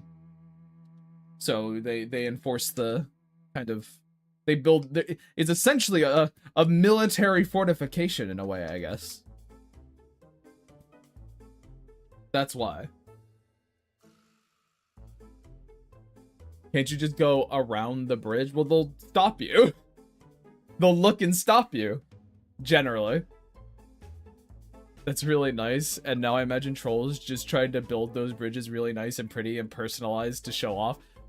They definitely have, yeah, they'll definitely put their own spin on stuff for sure. The thing about it, like, much as like, can't you just go around the bridge? It's like, well, yeah, but naturally they're putting it in a place where people sort of, so you know that path of least resistance thing? How a trail will simply form because it's the way that was the easiest for animals to travel? They're basically built along those. And they're not always bridges either. They can be like, just kind of, like, it could be like a palisade or like a gate. It's just a place where they're like, we're stopping you. There's no way for them to really block, they can't really build a border wall around the entirety of the woods. It's just not a feasible task, but so they just kind of hit the points where people mostly travel to. That's sort of the idea.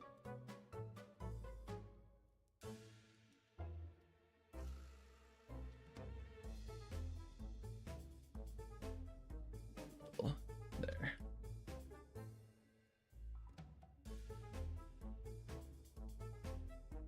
I'm kind of like, do even more of a head? Probably should. There we go. Then I can sort of do maybe like a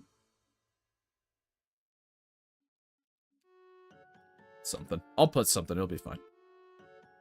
Is that all of it? It's all of it. Okay.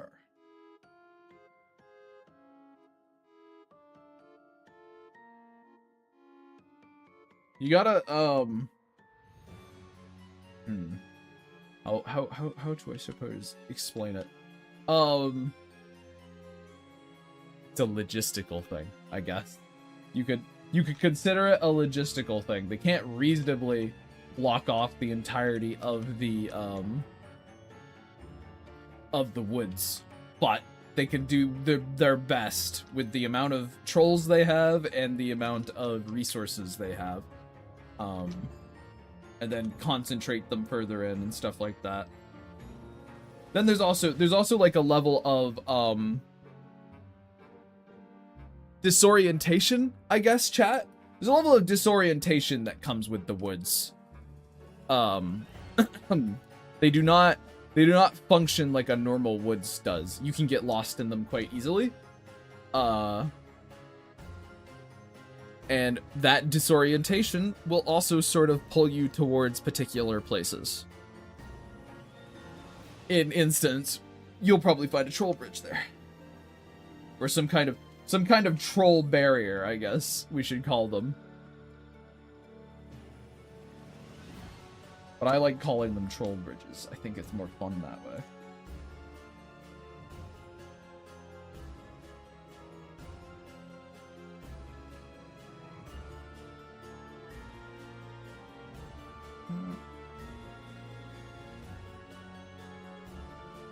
There.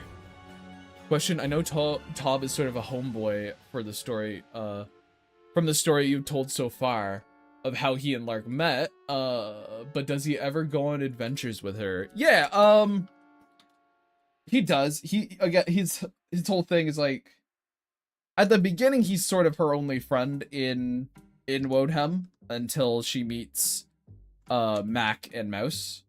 So he kind of takes it upon himself to like keep her company, which might mean going into the woods, which might mean staying home, you know? It really depends.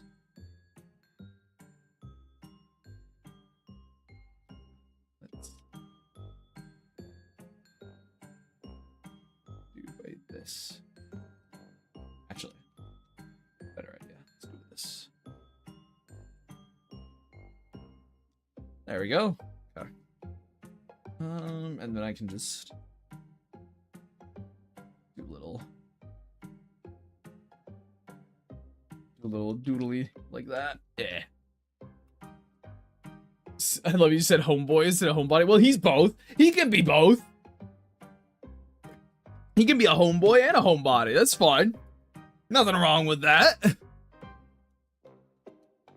But yeah, he's definitely, and he mostly is sticking around the place, but he will travel.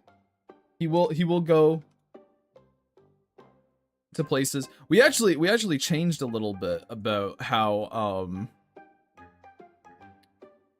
Tob is brought into the fold. What if you exploded? Why am I going to explode, Avid? What the fuck? What did I do? What did I do wrong? Arnold, the woods can be pretty tricky to navigate, but there's tricks to it. For instance, always bring a buddy or two to distract the dangerous monsters. I still miss Duck and Rat. Oh, Arnold. Oh, man. Duck and Rat were the best, dude. We all miss Duck and Rat. Fuck. Love Lark, she's so cute. Gravegrime is a graveler. Is a graveler. Oh, is graveler shaped. I see. Is it like just like round? I guess. An orb, a lumpy orb with 4 arms. Where are the other 2? Graveler Grime. It's true.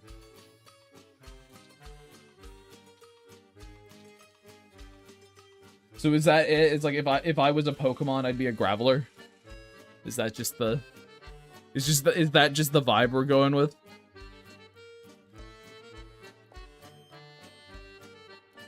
Do this so I can lock in Lark herself.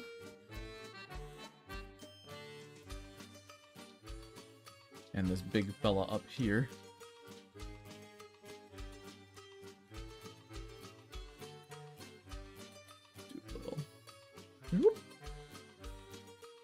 Graveler Grime is kind of fire. Grimer, obviously. No, more Gengar coded. Like I'm in the Gengar boat. I could see that. Personally. So he's either the Pokemon that explodes or the one that poisons you on touch. Yeah. Yeah. Dusclops would be a good pick too. Sure, but Gengar's fat. Gengar's like a fat bitch. And I feel like that's where, you know, that's where my wretched form sits. Gengar is top tier though. Actually, a Gengar with the Gravekeeper like face would look sick, not gonna lie. How big is the Gravekeeper? The Gravekeeper is sort of whatever size is funniest for whatever joke you're doing. Generally though, I guess, large. A large individual. We're out here saying, everyone's saying Gengar. Emily, you're not original. Everyone said Gengar. So I guess Gengar. We got a Graveler, we got Gengar, we got a Muck. We got a Dusclops. Pure muscle Gengar. Ugh. Ugh. It's like a hippo. It's like a fucking hippo where it's just they look fat, but I was agreeing. Fuck you. Yeah, well, you know, maybe get some new material. I'm gonna draw Grime Jr. waiting at his soccer game, being sad and neglected. Good. Once again, gotta wait for him to have. I gotta give him some character development somehow. I gotta do the thing that all artists have to do, where they have to give their characters fucking endless amounts of trauma, don't you know? That's the only way you can tell a story. It's the only way to make a character interesting, is to just give them so much baggage, dude. It has to be in the most unreasonable way possible as well. You need to have him struck, like, just struck by lightning, please. Have him just struck by lightning and, getting a cancer diagnosis. My character already had trauma. No, they're just coping. That's the same thing. But yes, I'll add those to the drawing. Even then, chat, even then, I feel like being like, oh, they're struck by lightning and got a cancer diagnosis is still more atypical than what the general, oh, I need to give my character trauma tropes are. Even still.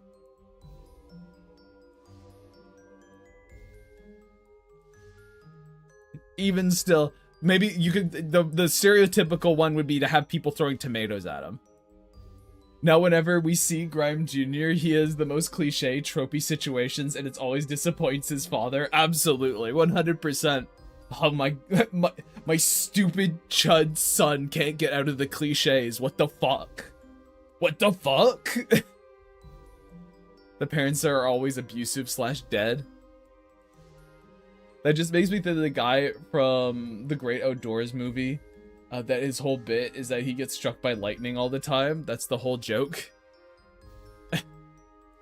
Well, that's better than, yeah, it's always, but it's what Mushroom said. They're always like, oh, abusive dead parents, or they're bullied. There are your two, which way story character.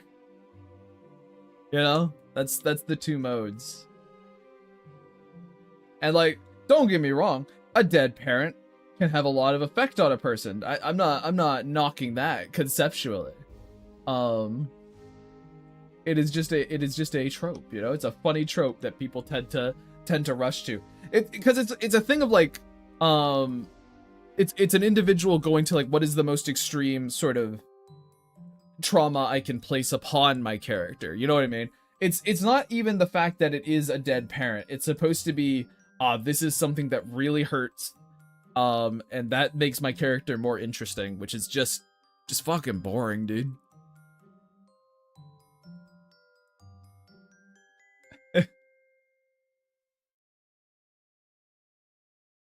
Morning came late. Well, hello, Ludero. Do dead parents get an assist after protagonist dies of old age? Top 10 tropes I hate!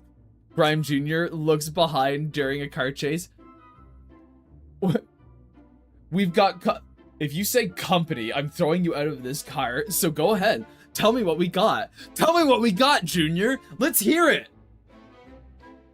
Company, you fucking disappoint me. I, for some reason, imagine Grime Jr. as just, like you said, a tiny version of the Gravekeeper with a propeller hat. But they're like hand-sized. You know what I mean? Like I could like pick them up with a single hand and they'd be about the size of the Gravekeeper's clenched fists. So just throwing them out the window is just picking up essentially, like Grime Jr. is essentially like what a Grave Grime plushie would look like.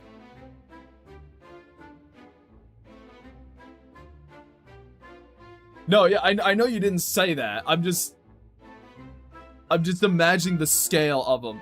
Someone said they had a propeller hat. But imagine them being like that. That's what they would look like. And then, yeah, just whipping them out the window. They're like a tiny little... like the size... They're the size of like a makeshift plushie. Ah, it was EXO. There we go.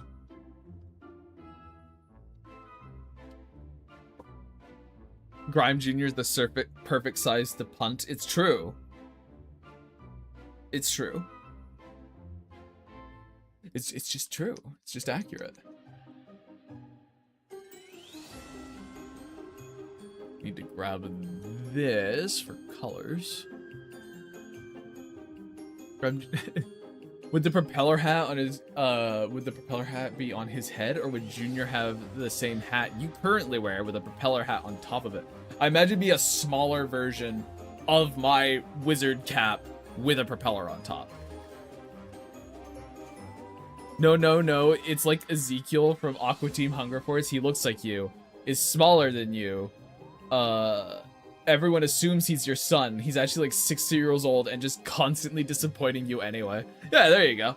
That also makes it so we don't have to have the Gravekeeper like reproduce in any way, which is like, oh fuck, I didn't mean to grab the brush properties. Oops. Which just makes it so we don't have to like, you know, we could just be disappointed in them and not have to worry about it. It's just like, ugh, yeah, this guy. Ugh. Ugh. That's good. That's good. That's good. Grime, but their name is Grime Jr. Don't get it twisted. All right, that is their name. They're just fucking copying me, dude. That's the thing. They're just copying me. Why anyone would copy Grave Grime? I don't know, but that's what they're doing, and it's disappointing and disgusting. Hello. Welcome. One day the stream starts, but it's the same exact rig, but there's a little propeller hat on top. Oh my god, Junior. He took over. Holy crap. I think he reproduces asexual. I think it's like cells. I think the Gravekeeper just doesn't reproduce. I think the Gravekeeper just is. Like a horrible universal constant. He's just there. Waiting.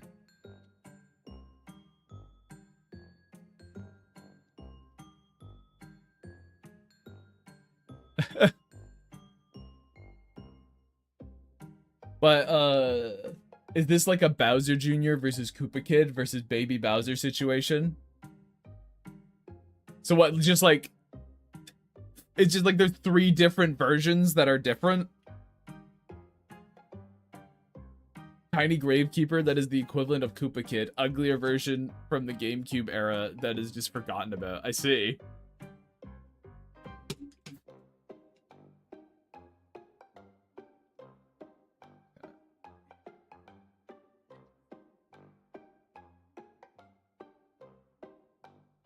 Alright, then we'll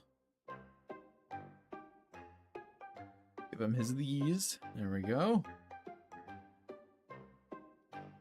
That. Yeah.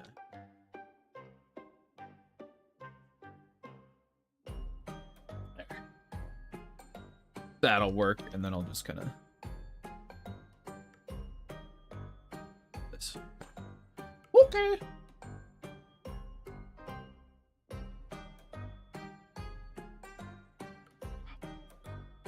God damn it, shit. Alright, it's fine. It's fine, we're fine. Don't worry about it. Chat, don't calm down. It's okay. Chat, calm down. It's fine. Don't. Oh. You gotta chill out a little bit, guys. God damn.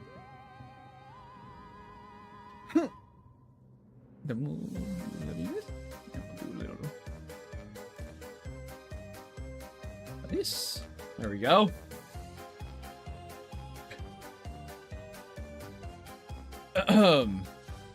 We need a Grime Junior, Grime Kid, and Baby Crime now? No, we don't. We don't need triplets. We don't need like a fucking Donald Duck, like, Huey, Dewey, and Louie situation with the Gravekeeper. We don't need that. Enzo Grime Jr. is my fave new character. How does it go, Grime? I'm tired, but I'm having fun. I'm sleepy today, but I'm having a good time, which I guess makes up for it for me. Maybe not for you guys. I'm not I'm not putting on the best of shows, which does annoy me. And I know none of you guys are asking for me to put on the best of shows, but there's a level of like, I think there's a level of having to have a little bit of pride in your work. You know what I mean? Even if my work is like the low effort streaming stuff, I mean, a little effort can go a long way, guys. So I like to put in a little bit. So I get a tiny bit disappointed when I'm in this state. You know what I mean? I'm sure. I bet. You know, I bet you guys can fucking understand that. I bet you guys can relate to that on some level. It's probably a bit of an artist thing, to feel that way, really. I'm not, like, unique in that regard. I am.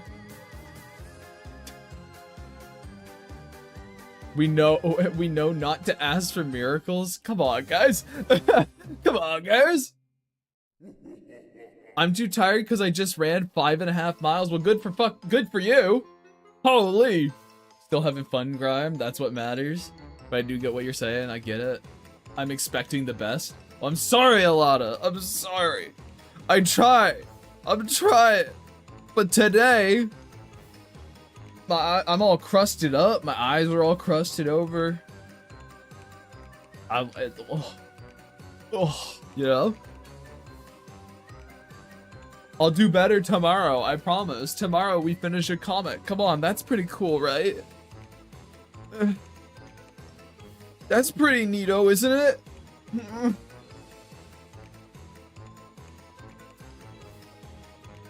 Or, oh, they're angry at me now.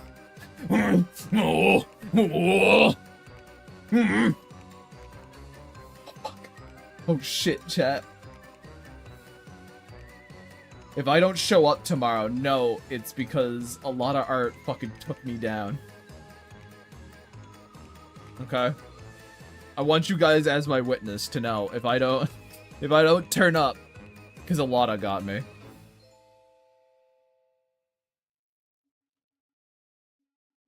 Just look at the rage in their soul, chat. It's terrifying.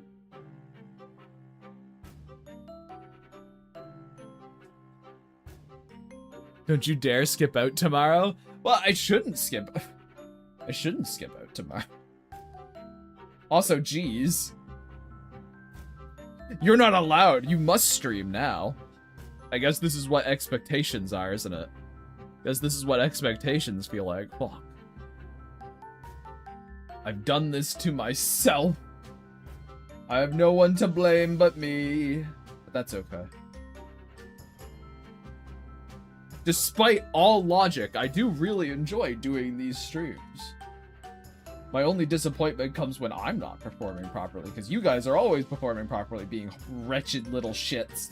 Being terrible little fuckers that torture me at every turn.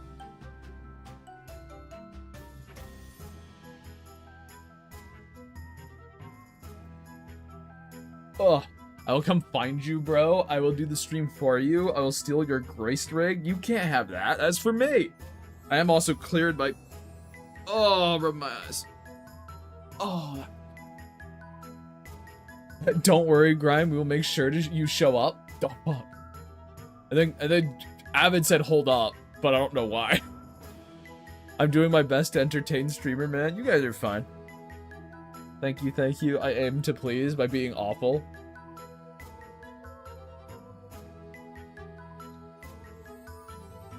Nah. Yes, I will be here tomorrow. We got fun this week, chat. Like, again, I got the whole week planned, which I guess I could sort of yammer on about that. So tomorrow, like I said, we're gonna be trying to finish up that that comic, get it all colored. I probably won't letter it. On stream. Oh, I see. It's because of the expectations. I see. But I probably won't letter it on stream. The actual dialogue itself will be the surprise for when I post it for everybody. And hopefully people like it, I guess. But you know, that'll be tomorrow. Then Wednesday? Ah, yes, Wednesday. Game and stream Wednesday, chat. Finally, it's time. We'll be gaming Wednesday. For the first time in forever. So that'll be fun. And I'm going to keep what we'll be streaming to myself till the day before, I think. Till tomorrow. Where I'll post like the little plaque. And it also means it's Wednesday, my dudes. It's true.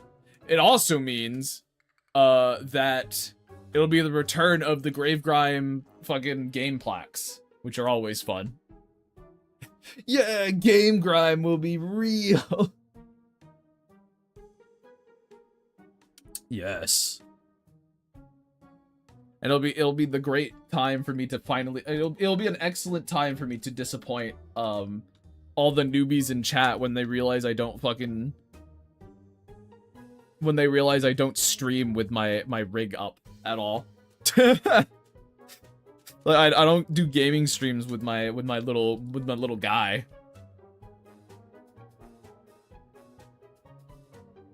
Nope. I have sort of like kind of personal perspectives on when I'm doing a gaming stream. I kind of like to keep it mostly focused, but my little guy, I kind of personally like to keep like my gaming stuff. I like to just have the actual game center focused, you know what I mean? Like I also don't want to have to find a place to put my little guy to avoid hiding information and stuff. At the moment, anyway, like, maybe it'll change if people really want to see my little gravekeeper, but, I like to not have him in the corner. Well, we'll see, I guess. We'll see how people feel about it. Because, again, it's been a long time since I've done that. And people seem much more attached to the gravekeeper now than they did back then. The trap. Don't even say you want to see his little gravekeeper. Dane, no. Dane, no. Bad Dane.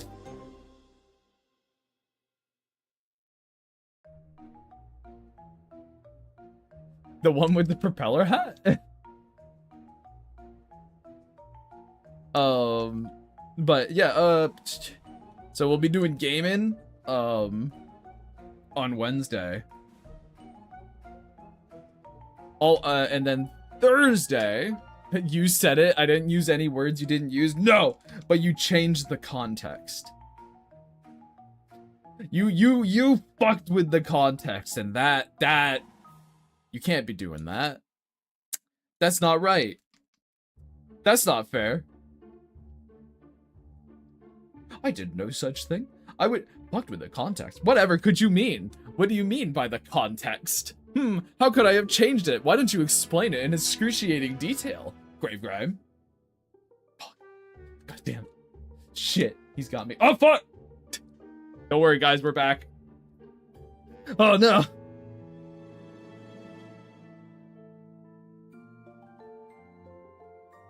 But, yeah, so we'll be doing that shit, Wednesday and then Thursday, I want to try doing some of those grim deeds. I want to take a swing at doing a grave sorry, not a grave, a grim deeds point and click mock-up. I want to kind of like see what like a screen of it could look like or something. So that's what we'll be doing starting Thursday. We might not finish it Thursday, but that's what we'll be starting Thursday.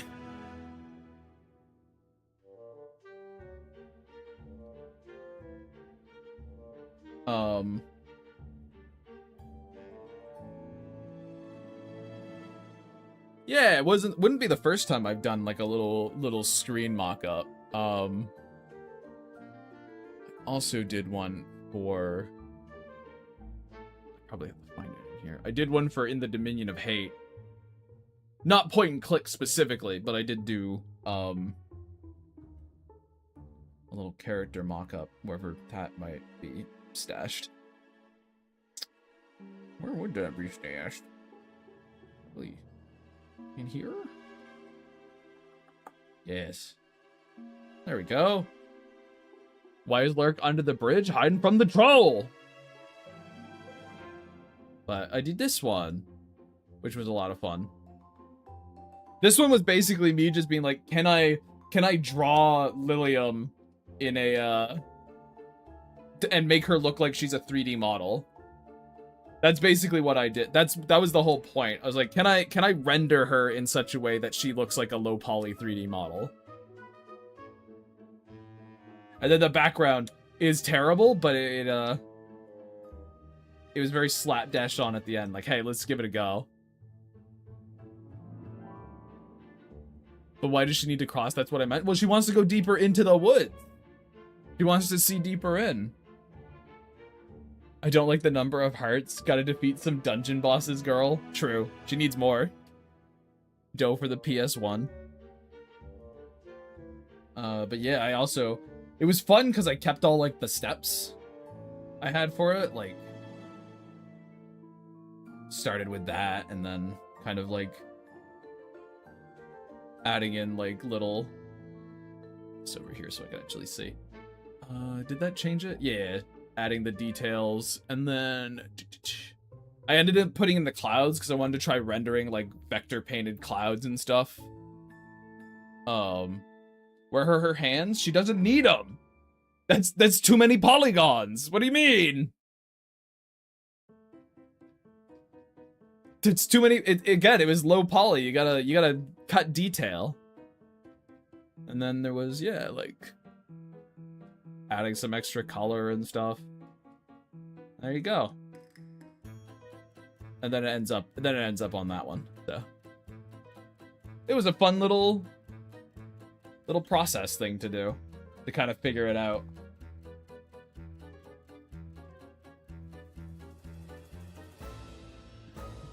Yeah.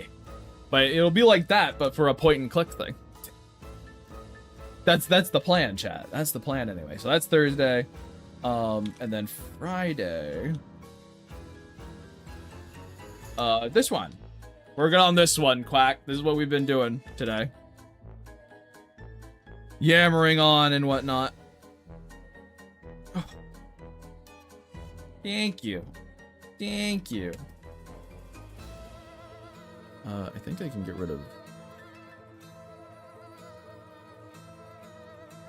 Where is... There we go.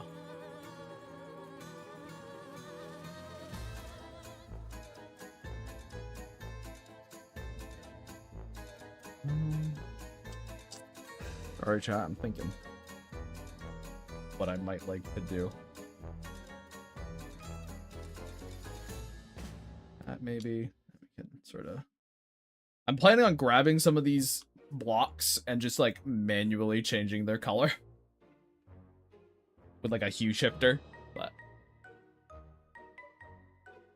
I'm had a baby. No! Do we get a punt command for it? That seems to be what everyone wants. He is an awful little shit and no one likes him. We've gotten him struck by lightning and given him cancer and thrown him out of car so far. That's been our plan. Or I guess not our plan. That has been our cruelties to this to this potentially innocent thing. I wouldn't want to call it a child. This innocent thing. But golly, my cruelty seems so pure compared to the others. Well, to be perfectly fair, I was the one who got him struck by lightning and gave him cancer. That was me. That was me giving him the tragic backstory that he needed to be like a true character, you know? That's how it works. Not exactly. Grime Jr. kind of spawned into existence, and Gravegrime is constantly disappointed at him because he has no story arc other than lame tropes. Yeah. Exactly. That is actually a very succinct explanation of what's going on with this little idiot.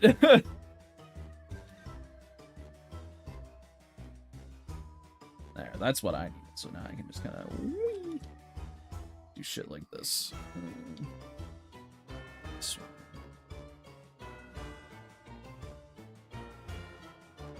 Let's get this one.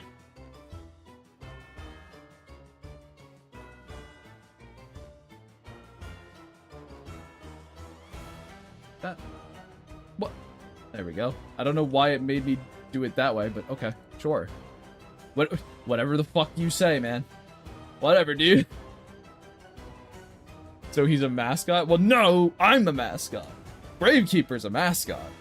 This is like a sub-mascot. A masclet, I guess. And he plays soccer. I know, which is really why I should be punishing him as much as I am. You're a soccer player, dude? Are you sure? Okay. Yeah, sure, whatever, dude. When do we get a sub for the sub mascot? Like, you mean like a sub emote? I don't know. I'd have to make one. Because, like, I can't make it... He should be playing for the Mets. I can't make one, right now. Or like, I guess, this Friday, because the final day of the week or whatever that I have planned out is, we will be doing fucking merch stuff. I think we'll be trying to tackle doing some merch designing, which I think will be fun.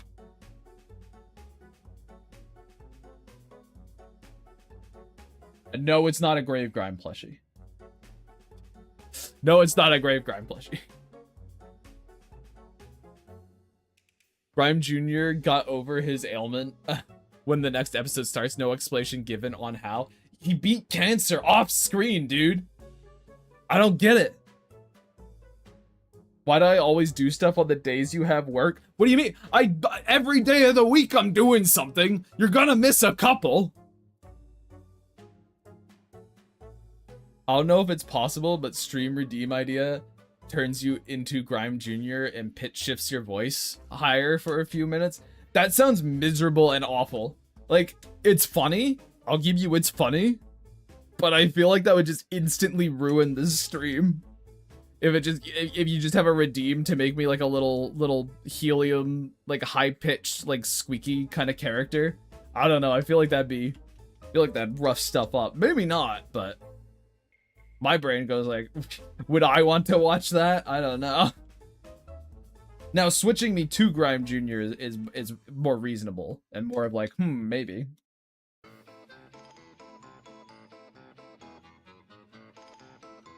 There is a level of, again, like with redeems and stuff, I have to kind of think about, oh, do I feel like this will ruin my stream if I do it or improve it, you know? There's a level of I have to kind of be discerning with these things. I can't just do anyone that comes to chat's silly little flights of fancy, because you guys are crazy. You guys have crazy ideas and crazy thoughts. Minds of beasts and animals, not to be trusted.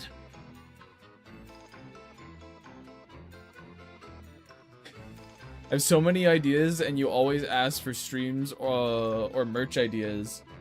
You do it during my freaking 8-hour shifts. This is why I hate you, Grace. Yet you return every time, Mushroom. Ha ha! I'm sorry. That's just the time slot it worked for, man. I don't know what to tell you. You can say them in here, and I will note them down. Rhyme probably could make a lot of money if he made a Gravekeeper squeeze toy. The issue with that, Quack, is like, you have to find a person to manufacture it, and then how much does it cost to manufacture it? There's a whole bunch of... I've gone through this process once before, partially, and like, there is a lot more to it than you would expect, and there is a lot more upfront cost to it than you would expect. So you kind of need to know that there's a guarantee, unless you like manufacture them yourself. So, and I can't manufacture a squeezy toy myself. Have a redeem that changes you into a slightly different hue, so when people join late, they go, wait, is he, or is it my monitor? That one's fucking funny, Dane. That one's awful. That one's cruel and makes me go like, does that open me up to people say like, oh, your audio's fucked up? Because that's like the worst thing you could ever possibly do to a streamer, is be like, hey, your audio's off. Like, don't do that to streamers, because we can't hear ourselves, so we don't actually fucking know. But yeah. That's evil, dude. That one, that's evil.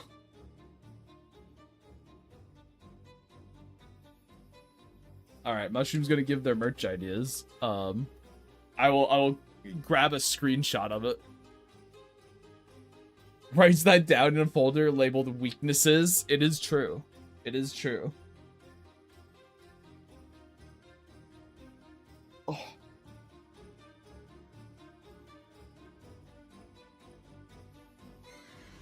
Dude, the best idea was the Izzy one. Oh, do you mean for the merch stuff, Quack? Yeah, well, I want to do the Izzy one, basically. Blind box, grave coffins. Well, the only issue is it be, like, I probably wouldn't have it be a blind box, just down to the fact of, like, I think you need a huge audience to justify blind boxes, and I don't. But doing those little locket, ideas, is sort of the idea. That is kind of the first thing I want to do, or figure out, is kind of figuring out those, because I do know how I could make those. I've already worked that out, so.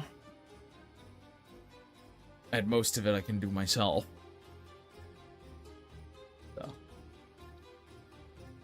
That will be what we are tackling.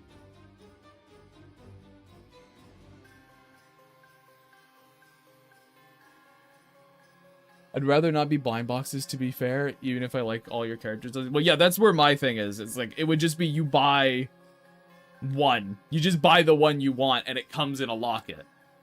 And whoever gets the golden corny gets to show up at Gravegrime's house. What?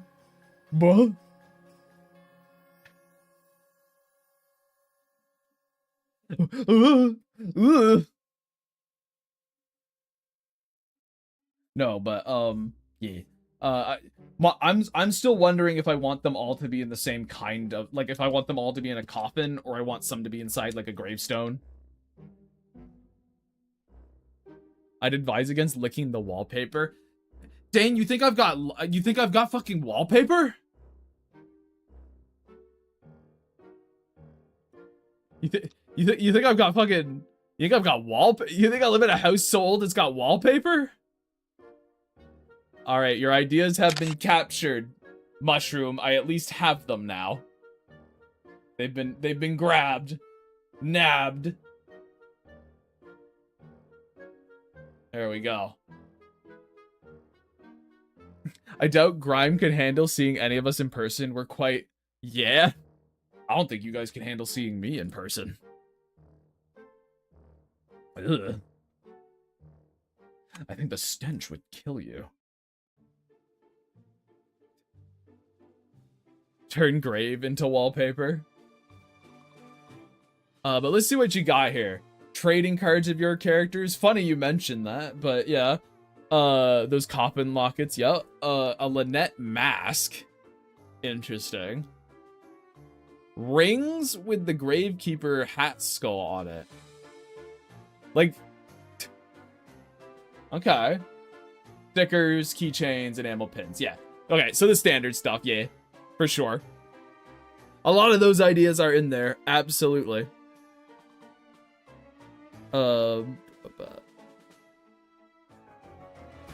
Did you just call us Uggo?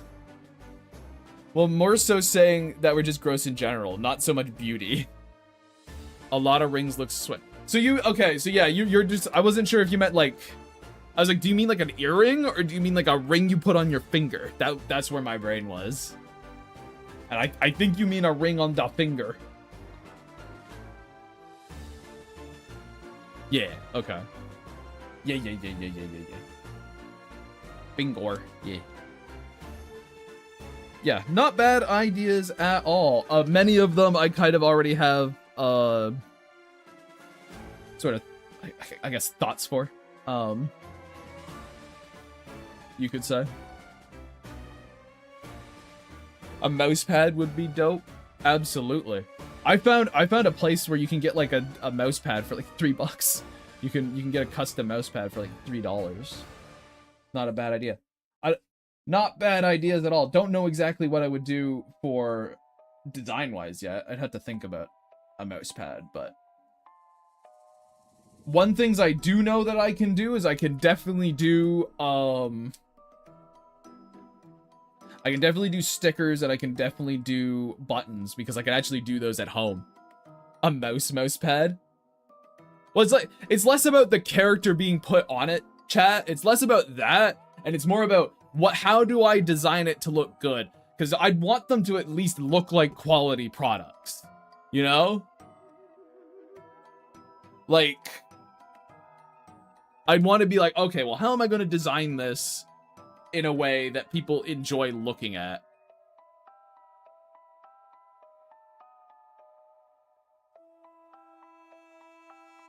The boob pads? No.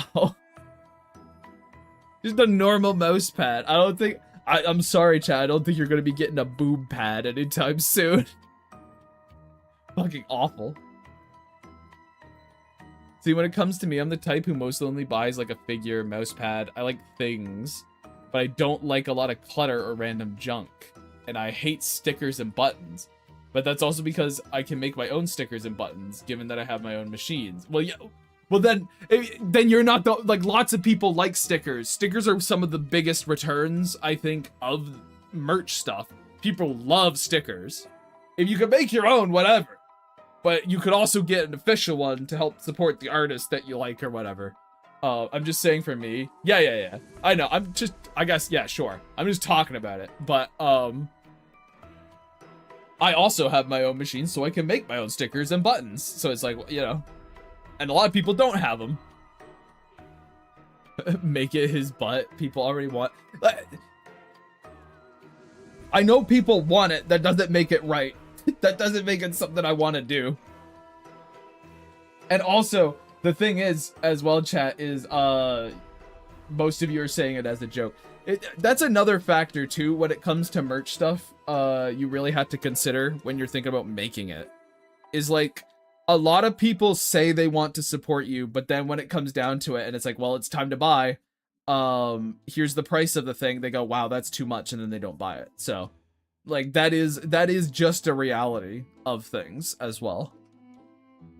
Like, everyone will be like, oh, hey, I really want to buy, let's say, a Lynette plush. I would absolutely buy that, and then they see it, and it's like fucking $40 plus shipping, and it's like, well, I don't want it that bad. And that's not unreasonable. That's not wrong of like, I'm the fucking same way. That's not unreasonable. It's just like, gotta be realistic about that stuff. I actually took a course in print and design back in the day, so I also used to make my own coffee mugs before it broke. Ah. Now I'm imagining Gravegrime having to go home from a con hauling boxes of Gravekeeper butt mouse pads home.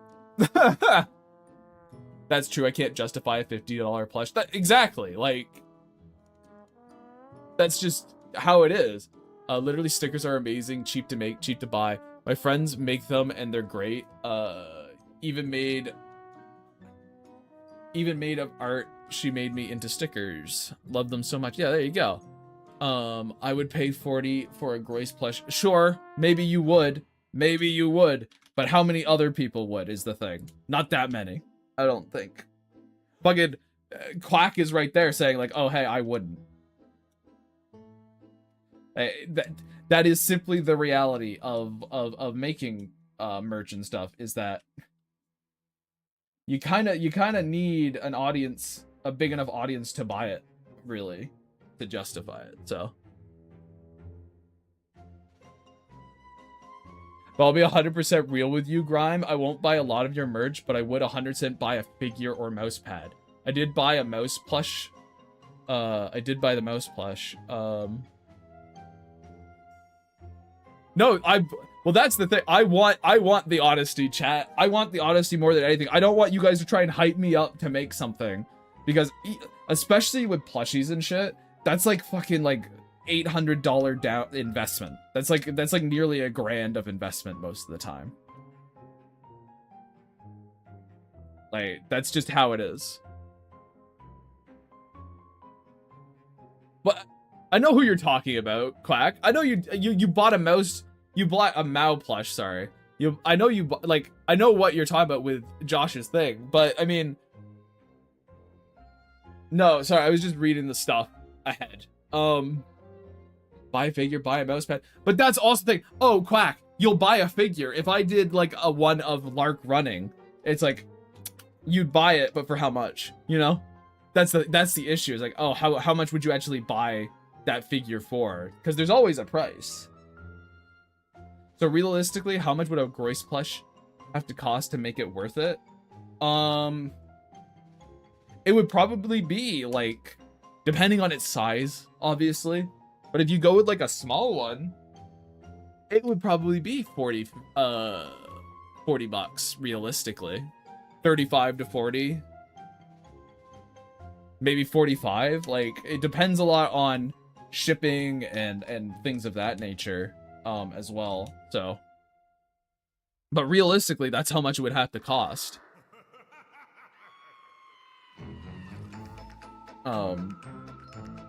Because I have to, because how plushes work, right? You buy a prototype, which is already anywhere from like 150 to 200 bucks. So you got to do that.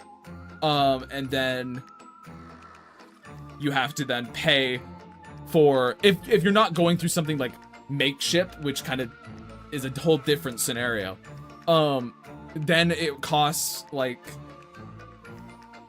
it might be like 10 bucks a plush, but you have to buy them in a bulk order of like 50 at least, you know? So you have to like get like a chunk of them, and then you have to pay for a couple $100 of shipping, because chances are it's coming from China. That's just how it works. So, that's kind of the factors. There's like, yeah, you kind of need to, it has to be more than you spent. Like, you have to get back more than you spent, like, purchasing it. Like, it has to become a worthwhile profit to be a viable thing. That's just how it works. And then again, I'm a dog dreamer, not an average fan. I am a poor boy. I am not the standard. I think you probably are closer to the standard than you think. I know, Josh. I was... I've talked to Josh about this, and it is the yeah, he a lot of this information is just stuff I kind of already understand, and then, you know, building off of what he has already told me, and then like there's also the factor of that Lynette plush I showed a while ago. That is from the same vendor, like the same manufacturer that Josh got his Mao plush from. It's just how it goes. But don't have to apologize. I'm just talking to you about it. The fact that artists and consumers have to haggle on prices for plushies instead of people just subscribing / donating to artists is sad as fuck. I get that, Frank. I also sort of understand, like, it is nice to support someone, but also receive something in return that isn't just the stuff they're giving for free. Like, I get it. I get both sides of that argument. It's just like, you know,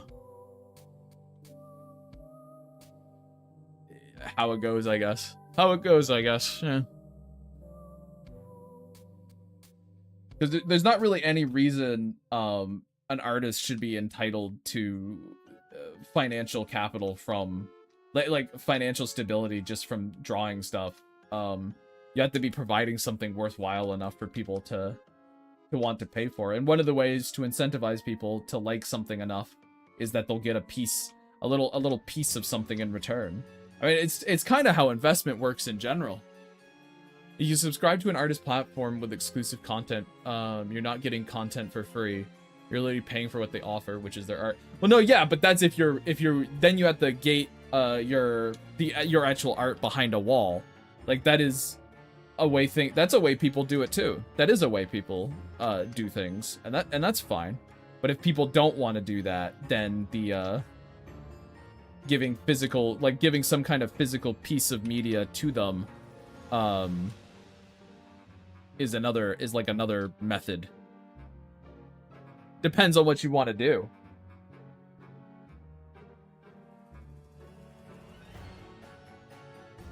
Yeah, like, I mean, there are too many artists. I love to give monthly support, so I prefer to support when I can through merch or commissions. We can't expect to rely on handouts. Oh yeah. Why? I mean, I don't think fucking Frank was judging me for being like talking about merch and stuff like that. He's just talking about the nature of the thing. Shadow Haze. Hi. Oh, they got immediately added. Fuck. They got done eating their fucking black beans and then it went away. Taken into the darkness. Goodbye. Goodbye, Shadow Haze. Goodbye.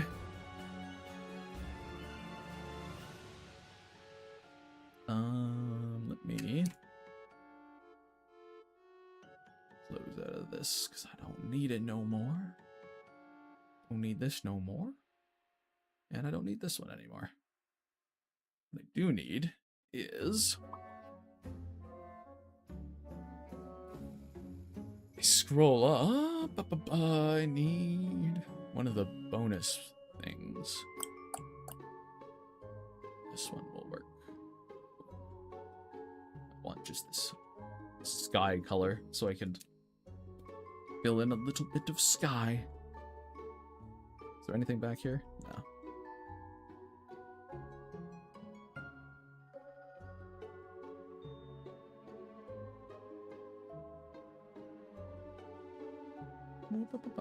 Do just like that thing. There. It's fine. Can add trees to that after. How is buying a plushie a personal investment? What are we doing? Well, we're just kind of scribbling today. It's not a personal investment. It's not a personal investment. It's you're supporting a person. Personal. If I said personal investment, that's my bad. Not really what I meant. It is a way for them to gain a it's like how it's kind of like how private equity works. So with how private equity works is a person gives another individual money because they think they will get something in return. It is kind of it's like that in a sense of they are getting something in return. They're giving you money for a physical product. And generally going to be supporting it because they like that physical product. So yeah. That's why it's like personal investment. I meant more of like it's like a private equity investment, which not ideal, but you know, what you got to do every now and again.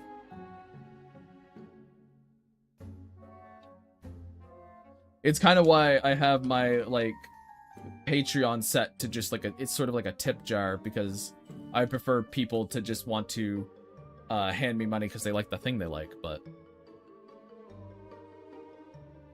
Yes, I am. A physical product is gonna end up in a landfill? Yeah. That's fucking everything. Okay, cool.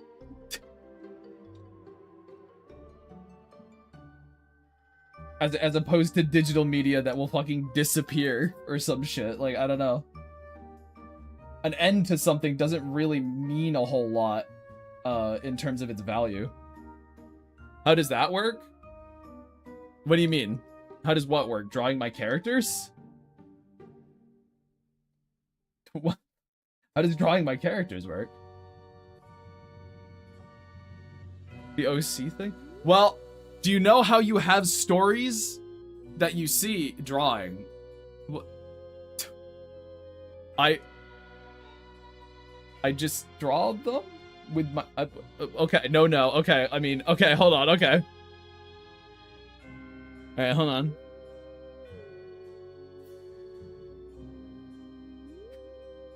I'm waiting.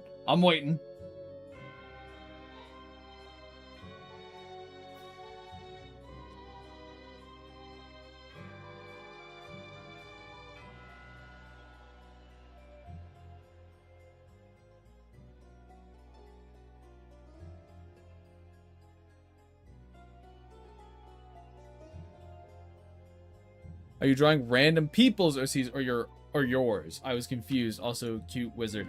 Oh, I am drawing my own. There we go. We got there, chat. We got there. I'm drawing my own. Thank you. These are mine, not other people's.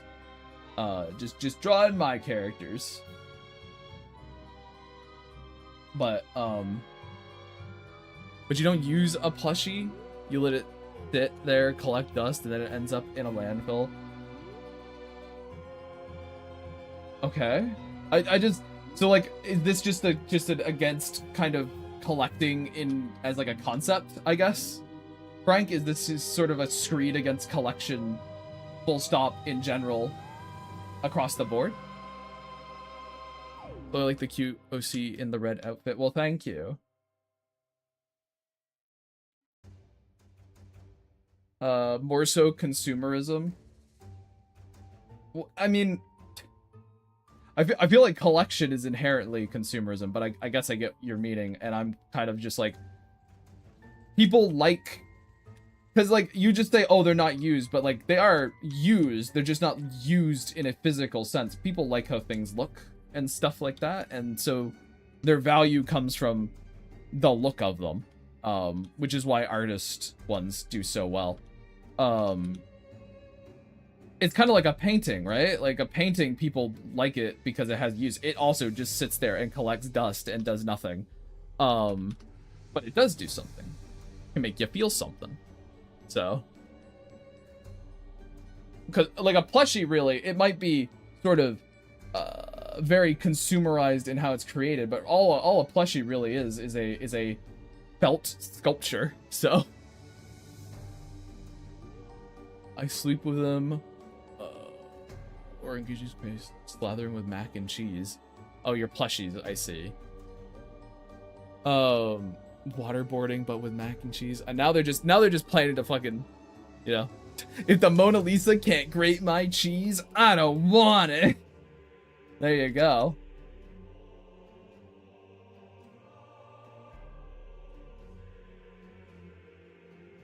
It's true. I'm with you. You know what? If my physical objects can't fucking grate my cheese for me, what is the value of them?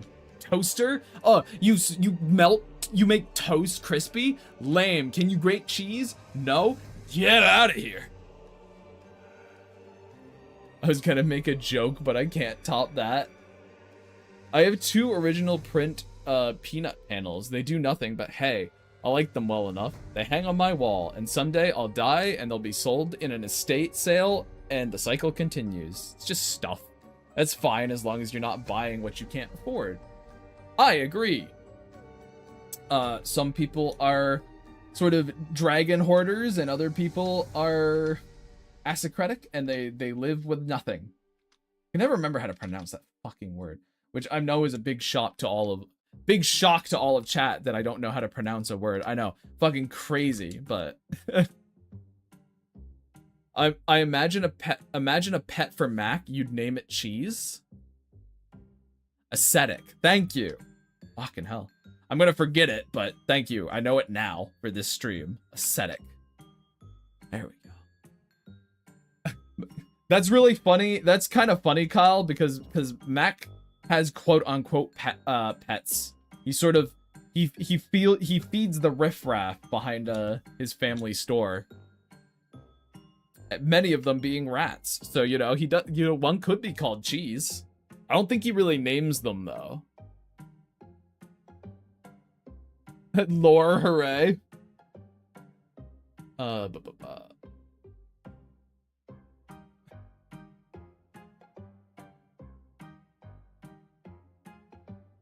Yeah, that's so true. I thought you meant the person, like the person that Mona Lisa is painted of. What's the worth of a bootleg plush? What's the worth of the Mona Lisa? What? I mean, the person can probably grate your cheese. Imagine if you just got like, they don't have a grater. You don't have a person with a grater, but they grate your cheese by just ripping it into tiny little pieces. That's really funny. Apples and oranges? Not at all. Not at all. A point is being made. The Mona Lisa wasn't created to be sold. It literally was! What? It literally was! The Mona Lisa was a commission, was it not? Is it not? Was it not a commission? I'm almost positive the Mona Lisa was like a portrait commissioned by someone and then he didn't pay for it because he hated it or some shit like that.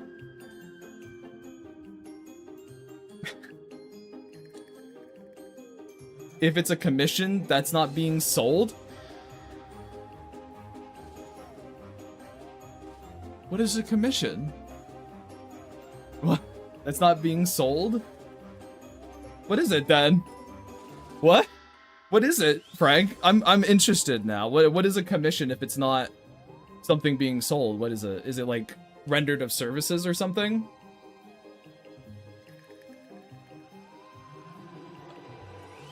What?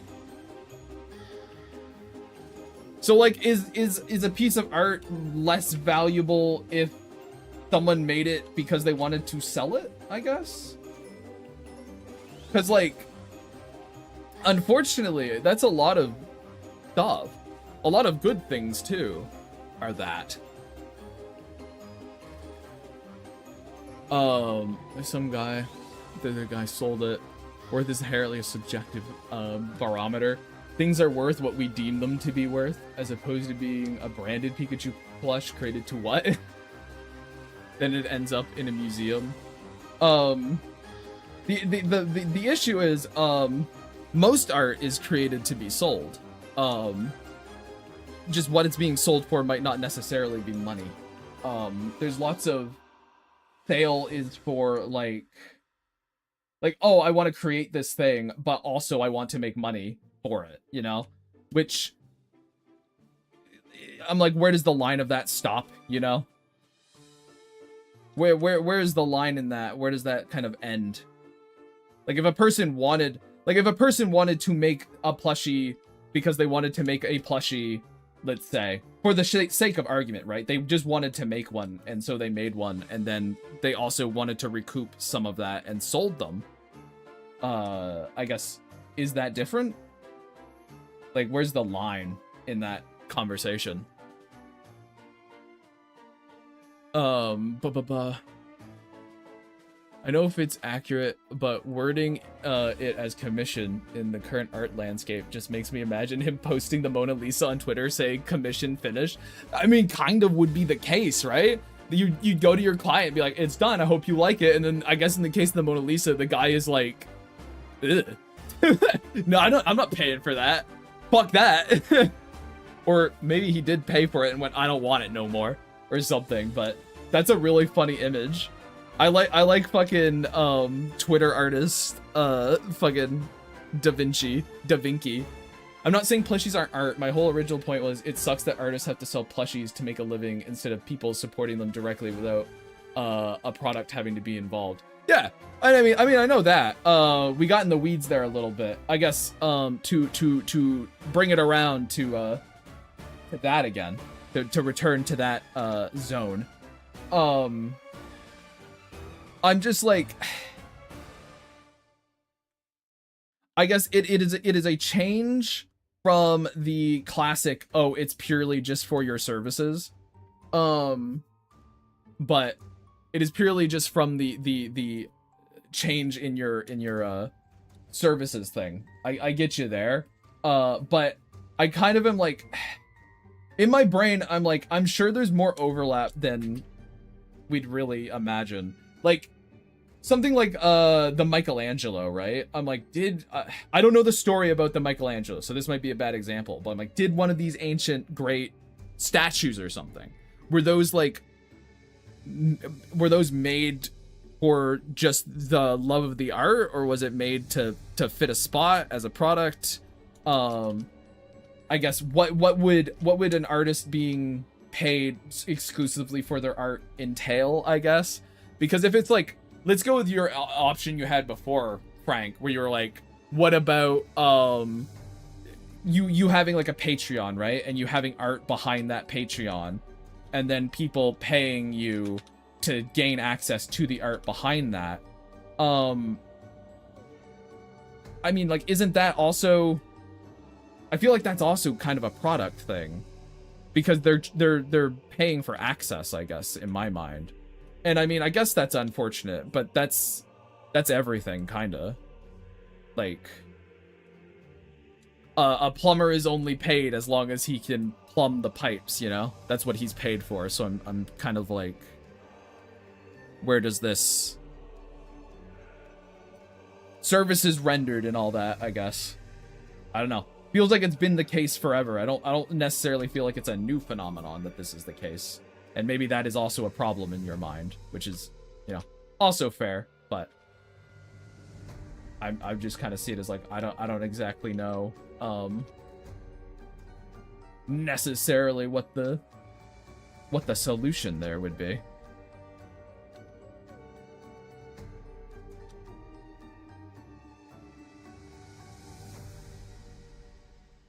Hey, Groyce, say the line, kids are stupid? I did it! I did it! Da Vinci scrolling through images of anime girls and sighing, man, their rendering is so good. That's so fucking funny! Oh, I like that. I mean, I paint commissions. I do it because I love to do art, get paid. Nice. Okay, that's just you putting on the point. Yeah, it would be nice to be paid just for existence and having fun, but the standard is you make product, you do service, you get paid.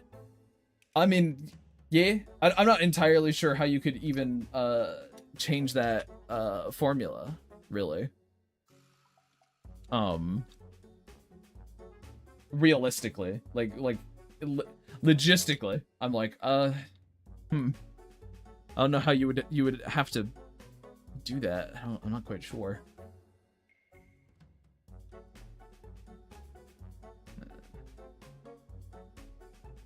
Why is, oh, I was like, why is it all green all of a sudden? What the fuck?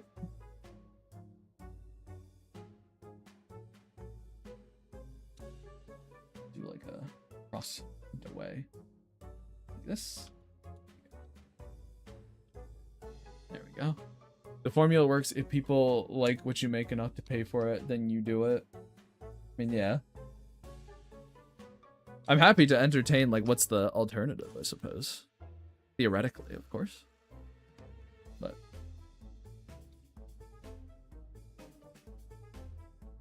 it is an interesting topic, I suppose.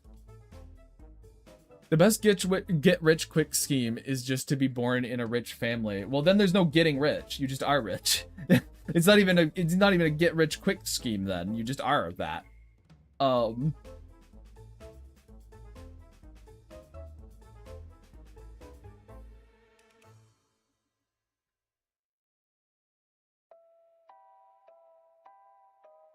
you do get rich. It just takes 9 months.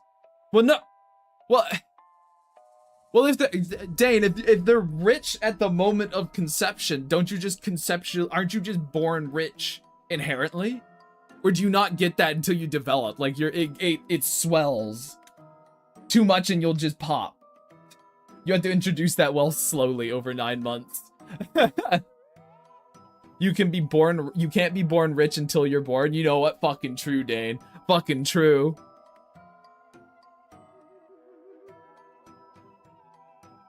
Also, we're not doing the politics talk in a Grave Grind stream. That's not the place for that. We're not playing that game. I'm happy to entertain philosophical concepts, but we're not going down politics here. That's a fucking toxic cesspool that no one wants to deal with. No thanks. I'm good. I'm happy to just sort of chill out, especially not fucking today. Not on a fucking sleepy Monday stream. I mean, this was all politics to an extent. I mean, yeah, but I guess we're not getting into like labeling ideologies and stuff. I'm like, oh fuck. I get it. I get people want to talk about it, but not. I'm sleepy, guys. I'm tired, Captain. I'm fucking tired.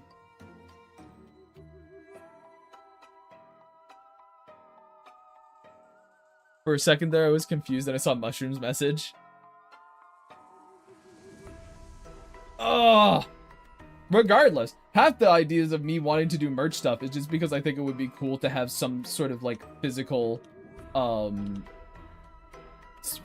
thing marking my existence, right? A little bit. It's kind of like when you get a traditional attack on Art Fight. It's kind of neat that that's something that exists within the world. It's kind of cool. And I think it's neat.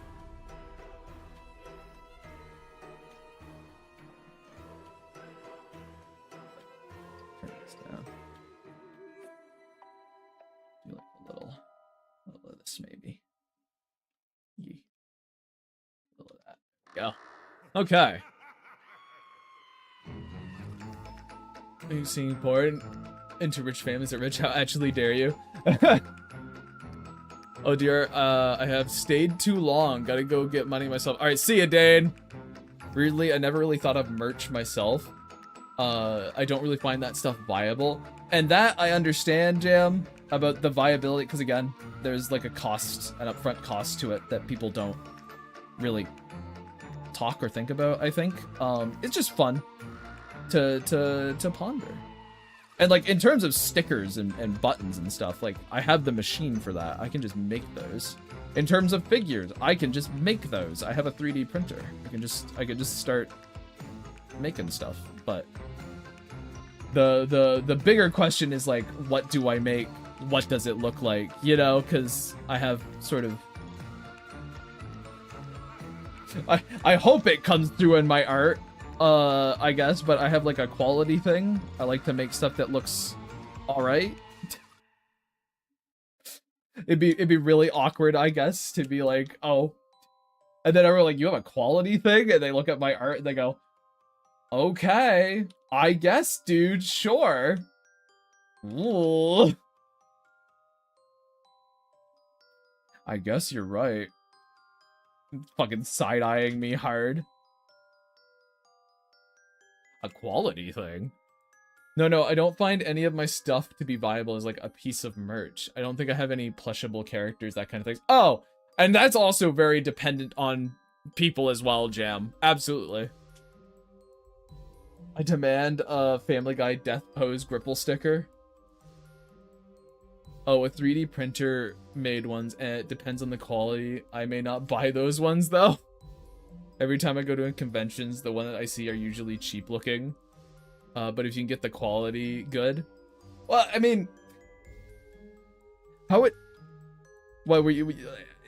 getting an injection mold thing is like fucking tough, dude. That's not easy. That's not viable. But yeah, that's my thing is you really don't have to buy anything I make. I'm just thinking about making them. Half of the time I'm like, I would like to own this. And I mean, I got my little Lilium here. And it's not the greatest quality or whatever, but I like it. I made it myself. I smile. when I have it. Puts a big smile on my face. And isn't that half the battle, chat?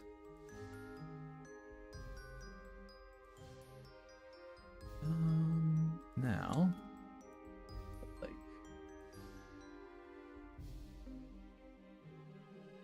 some more orangey trees. What the?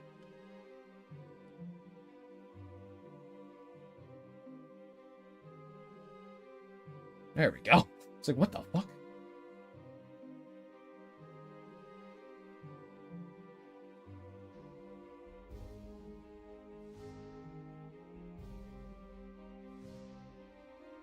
This fucking there, Jesus. And then a new one behind it, and we'll get something. Yes, maybe.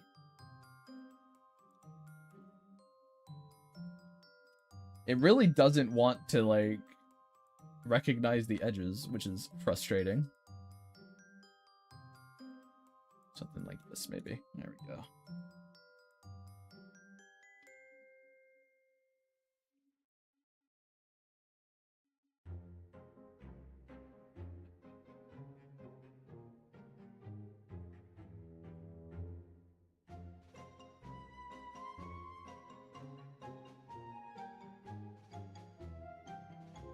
Something like that. I can build this in. Sorry, chat. Sorry, I'm talking to myself. I see chat's moving, and I'm not paying attention. I apologize, but I'm just trying to get this little spot sort of arranged. All right, what do we got up here? Oh, wait, I don't remember. Did you show us your Lilium? I think I did. Actually, I'd buy a Grony sticker and a Griku sticker and a Grimefield sticker. When I said Lynette mask, I meant Lilium mask? What do you mean a Lilium mask? Like a whole face? Lilium's got a whole face.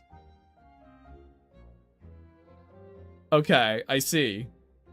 So what, would it just be like a black mask? Or... Oh god, I didn't even notice this was the page with the Fairly Odd Parents mouse. Yeah. Isn't it awful? The mousiest mouse available. Yeah, my apologies. I tend to respond more in more sensual ways sometimes, which I don't think about. Is possibly actually coming across as rude or like someone with main character syndrome, so my apologies. It's fine. I get it. I tend to respond sensually as well, but then you got it correct, Lynette. She is. No, yeah, I have a Lilium little stand thing. Let me. I think I've shown her before. Let me check. Because it would be in my. Would it be in my art dump? Or would it be in my ideas? Hold on, chat. I can do this before we finish up here. Hold on.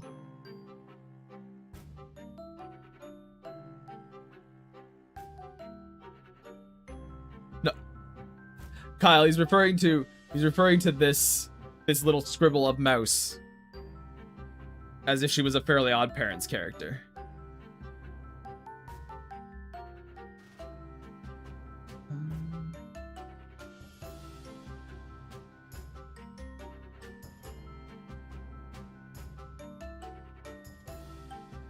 Kidding me? Damn it. Never mind. Never mind, chat. It's fighting. My phone is fighting with me. So we're gonna have to hold up. We're not gonna be able to see the little Lilium print that I made, but just how it goes sometimes. Sigh.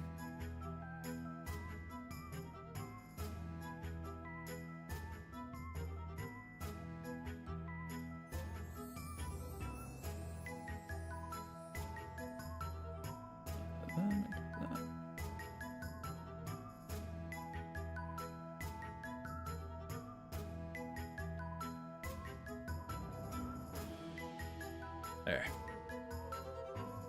My hot dog brain did it again, chat.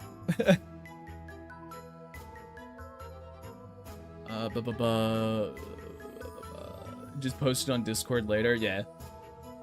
Not bad for a Fairly Odd Parents interpretation of mouse. I mean, I did it really fast, so I think it's pretty silly. Now Gravegrime, be a good gravekeeper and make a line art of this mouse. Do I have to go now? Say the line one more time before I depart. Okay, kids are stupid. There we go. I said it again. Just for you. I don't know why you guys want me to say kids are stupid so many times.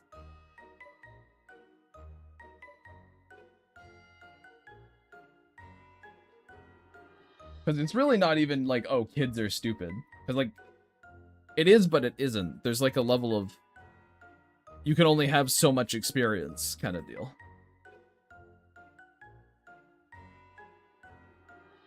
And that's like...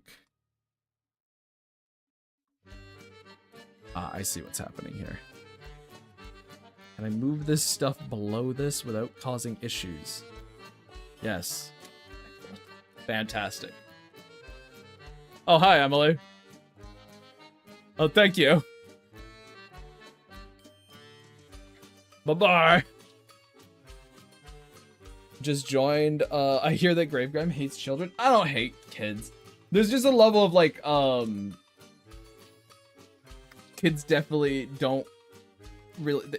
There are blind spots that you have when you're younger, and then you have different ones when you're older, to be honest. Like, you get different ones as you age as well. It's why a lot of older people can't, don't really understand what it's like to be a kid anymore. But there's definitely blind spots you have as a kid that are kind of pretty important. And that's where the whole, oh, kids are dumb about stuff is like, they are. Every age has its dumb shit, Kids are both smarter and stupider than you think as someone who works with kids regularly. Yeah. It's interesting you mentioned merch for your concepts in comics. I've been considering working on merch ideas for my team Nifdot concept for years. Well, for me, like, I have all this stuff to make... Oh, well, he's gone. He's gone into the ads. Never mind. I was gonna say, I've got all this, like, shit to make merch, and I might as well do it, because making stuff is also just a fun fucking hobby, So, even if I'm just doing it myself.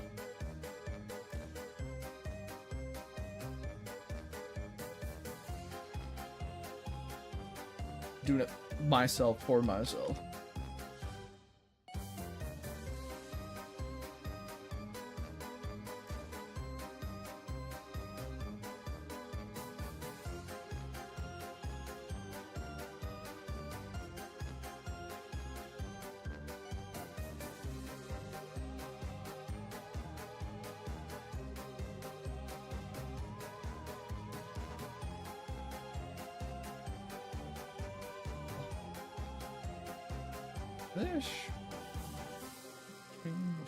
There we go. Boat merch. What do you think about making your comics into physical ones? It is a cool idea. Physical comics are neat. It's one of those things of like, oh, it's feels more real because it's like physically there. For sure. But it's also like, even honestly, just binding your own would be fun. I wouldn't mind, I guess this is technically a merch idea, but I wouldn't mind trying to, like, make sketchbooks at some point. Like, oh, here's a bunch of, like, try and, like, have, like, a themed sketchbook or something. I think that's kind of a fun idea. Gotta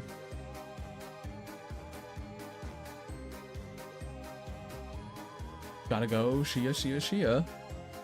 Nice. Yeah, I see other artists and stuff doing theme like that. I'm like, that is a good idea. I'll keep that in my back pocket as something that could be fun. But I would want to almost like theme them somehow, so it's not just a random collection. I mean, I think having a book that is just my 2024 run, my initial run of dailies might be fun. That might be a fun physical thing to have.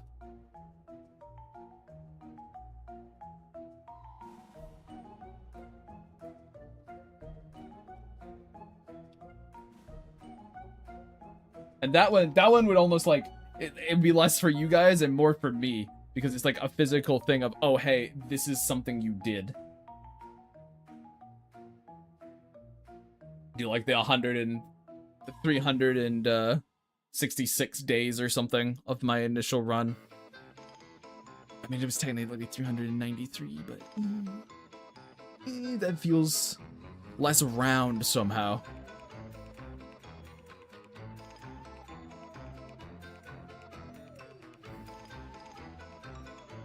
Alright, we got that. This.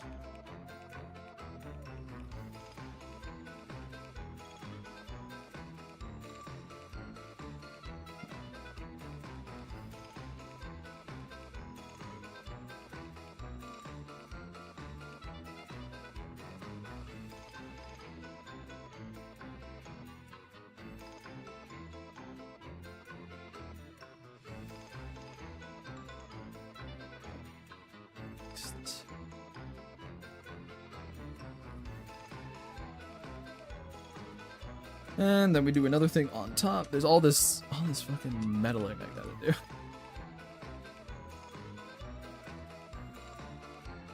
Sort of carve the tops off. Oh fuck.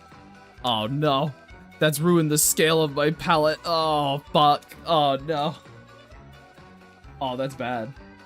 Oh, that's not good at all. That's really bad, chat. Oh fuck. No! No! Fucking over, guys. Fuck.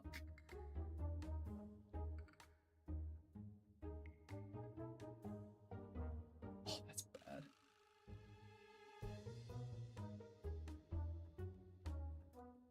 Okay, just gonna...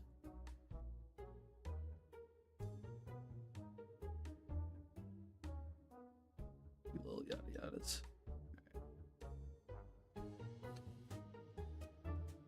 Okay, and now I just need to go down to this hard light? No. Where is my hard light? This one. Oh.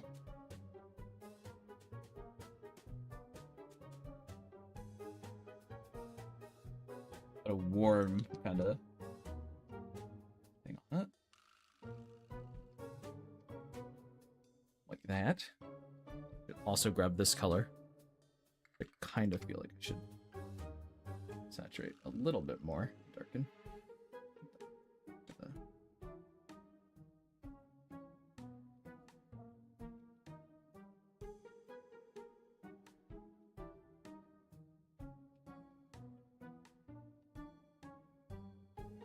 Where is the... Yeah.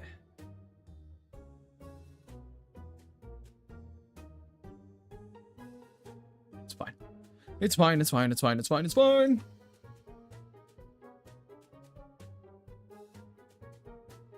It's fine. It's not fine! Grr!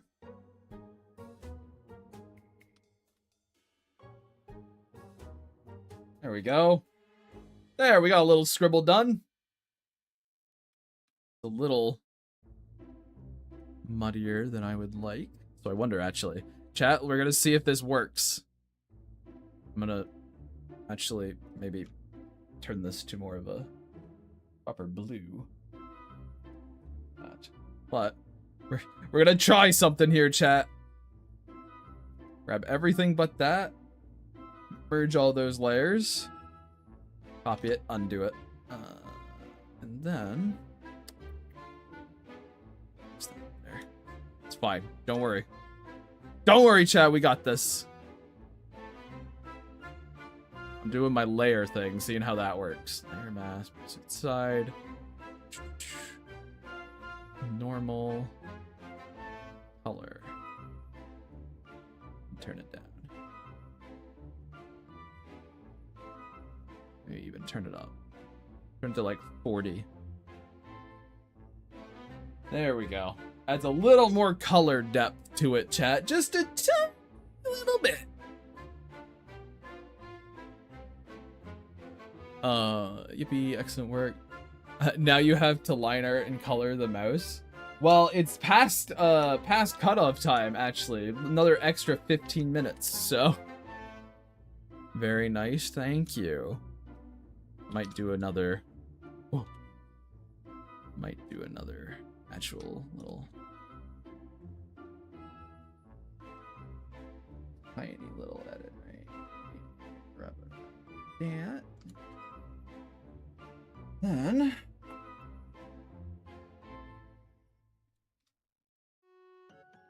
do like a little... shadowing it extra. And...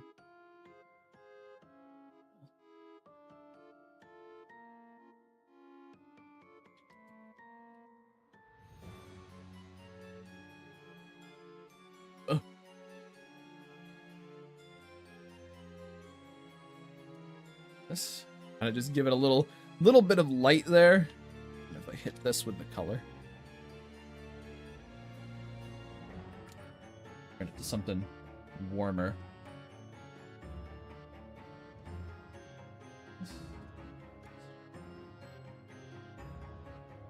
Around here. I think I should hit Lark with an overlay as well. And then we'll be done. I need to hit Lark with an overlay and then we will be finished. There.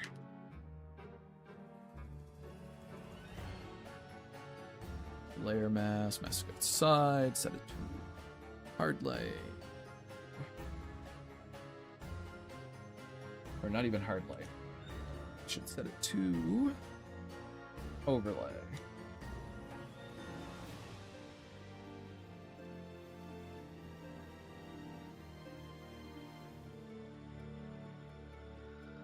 Darken her a little bit.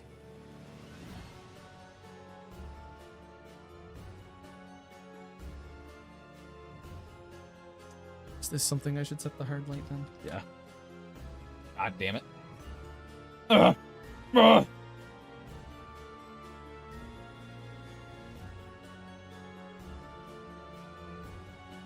There we go. I can just...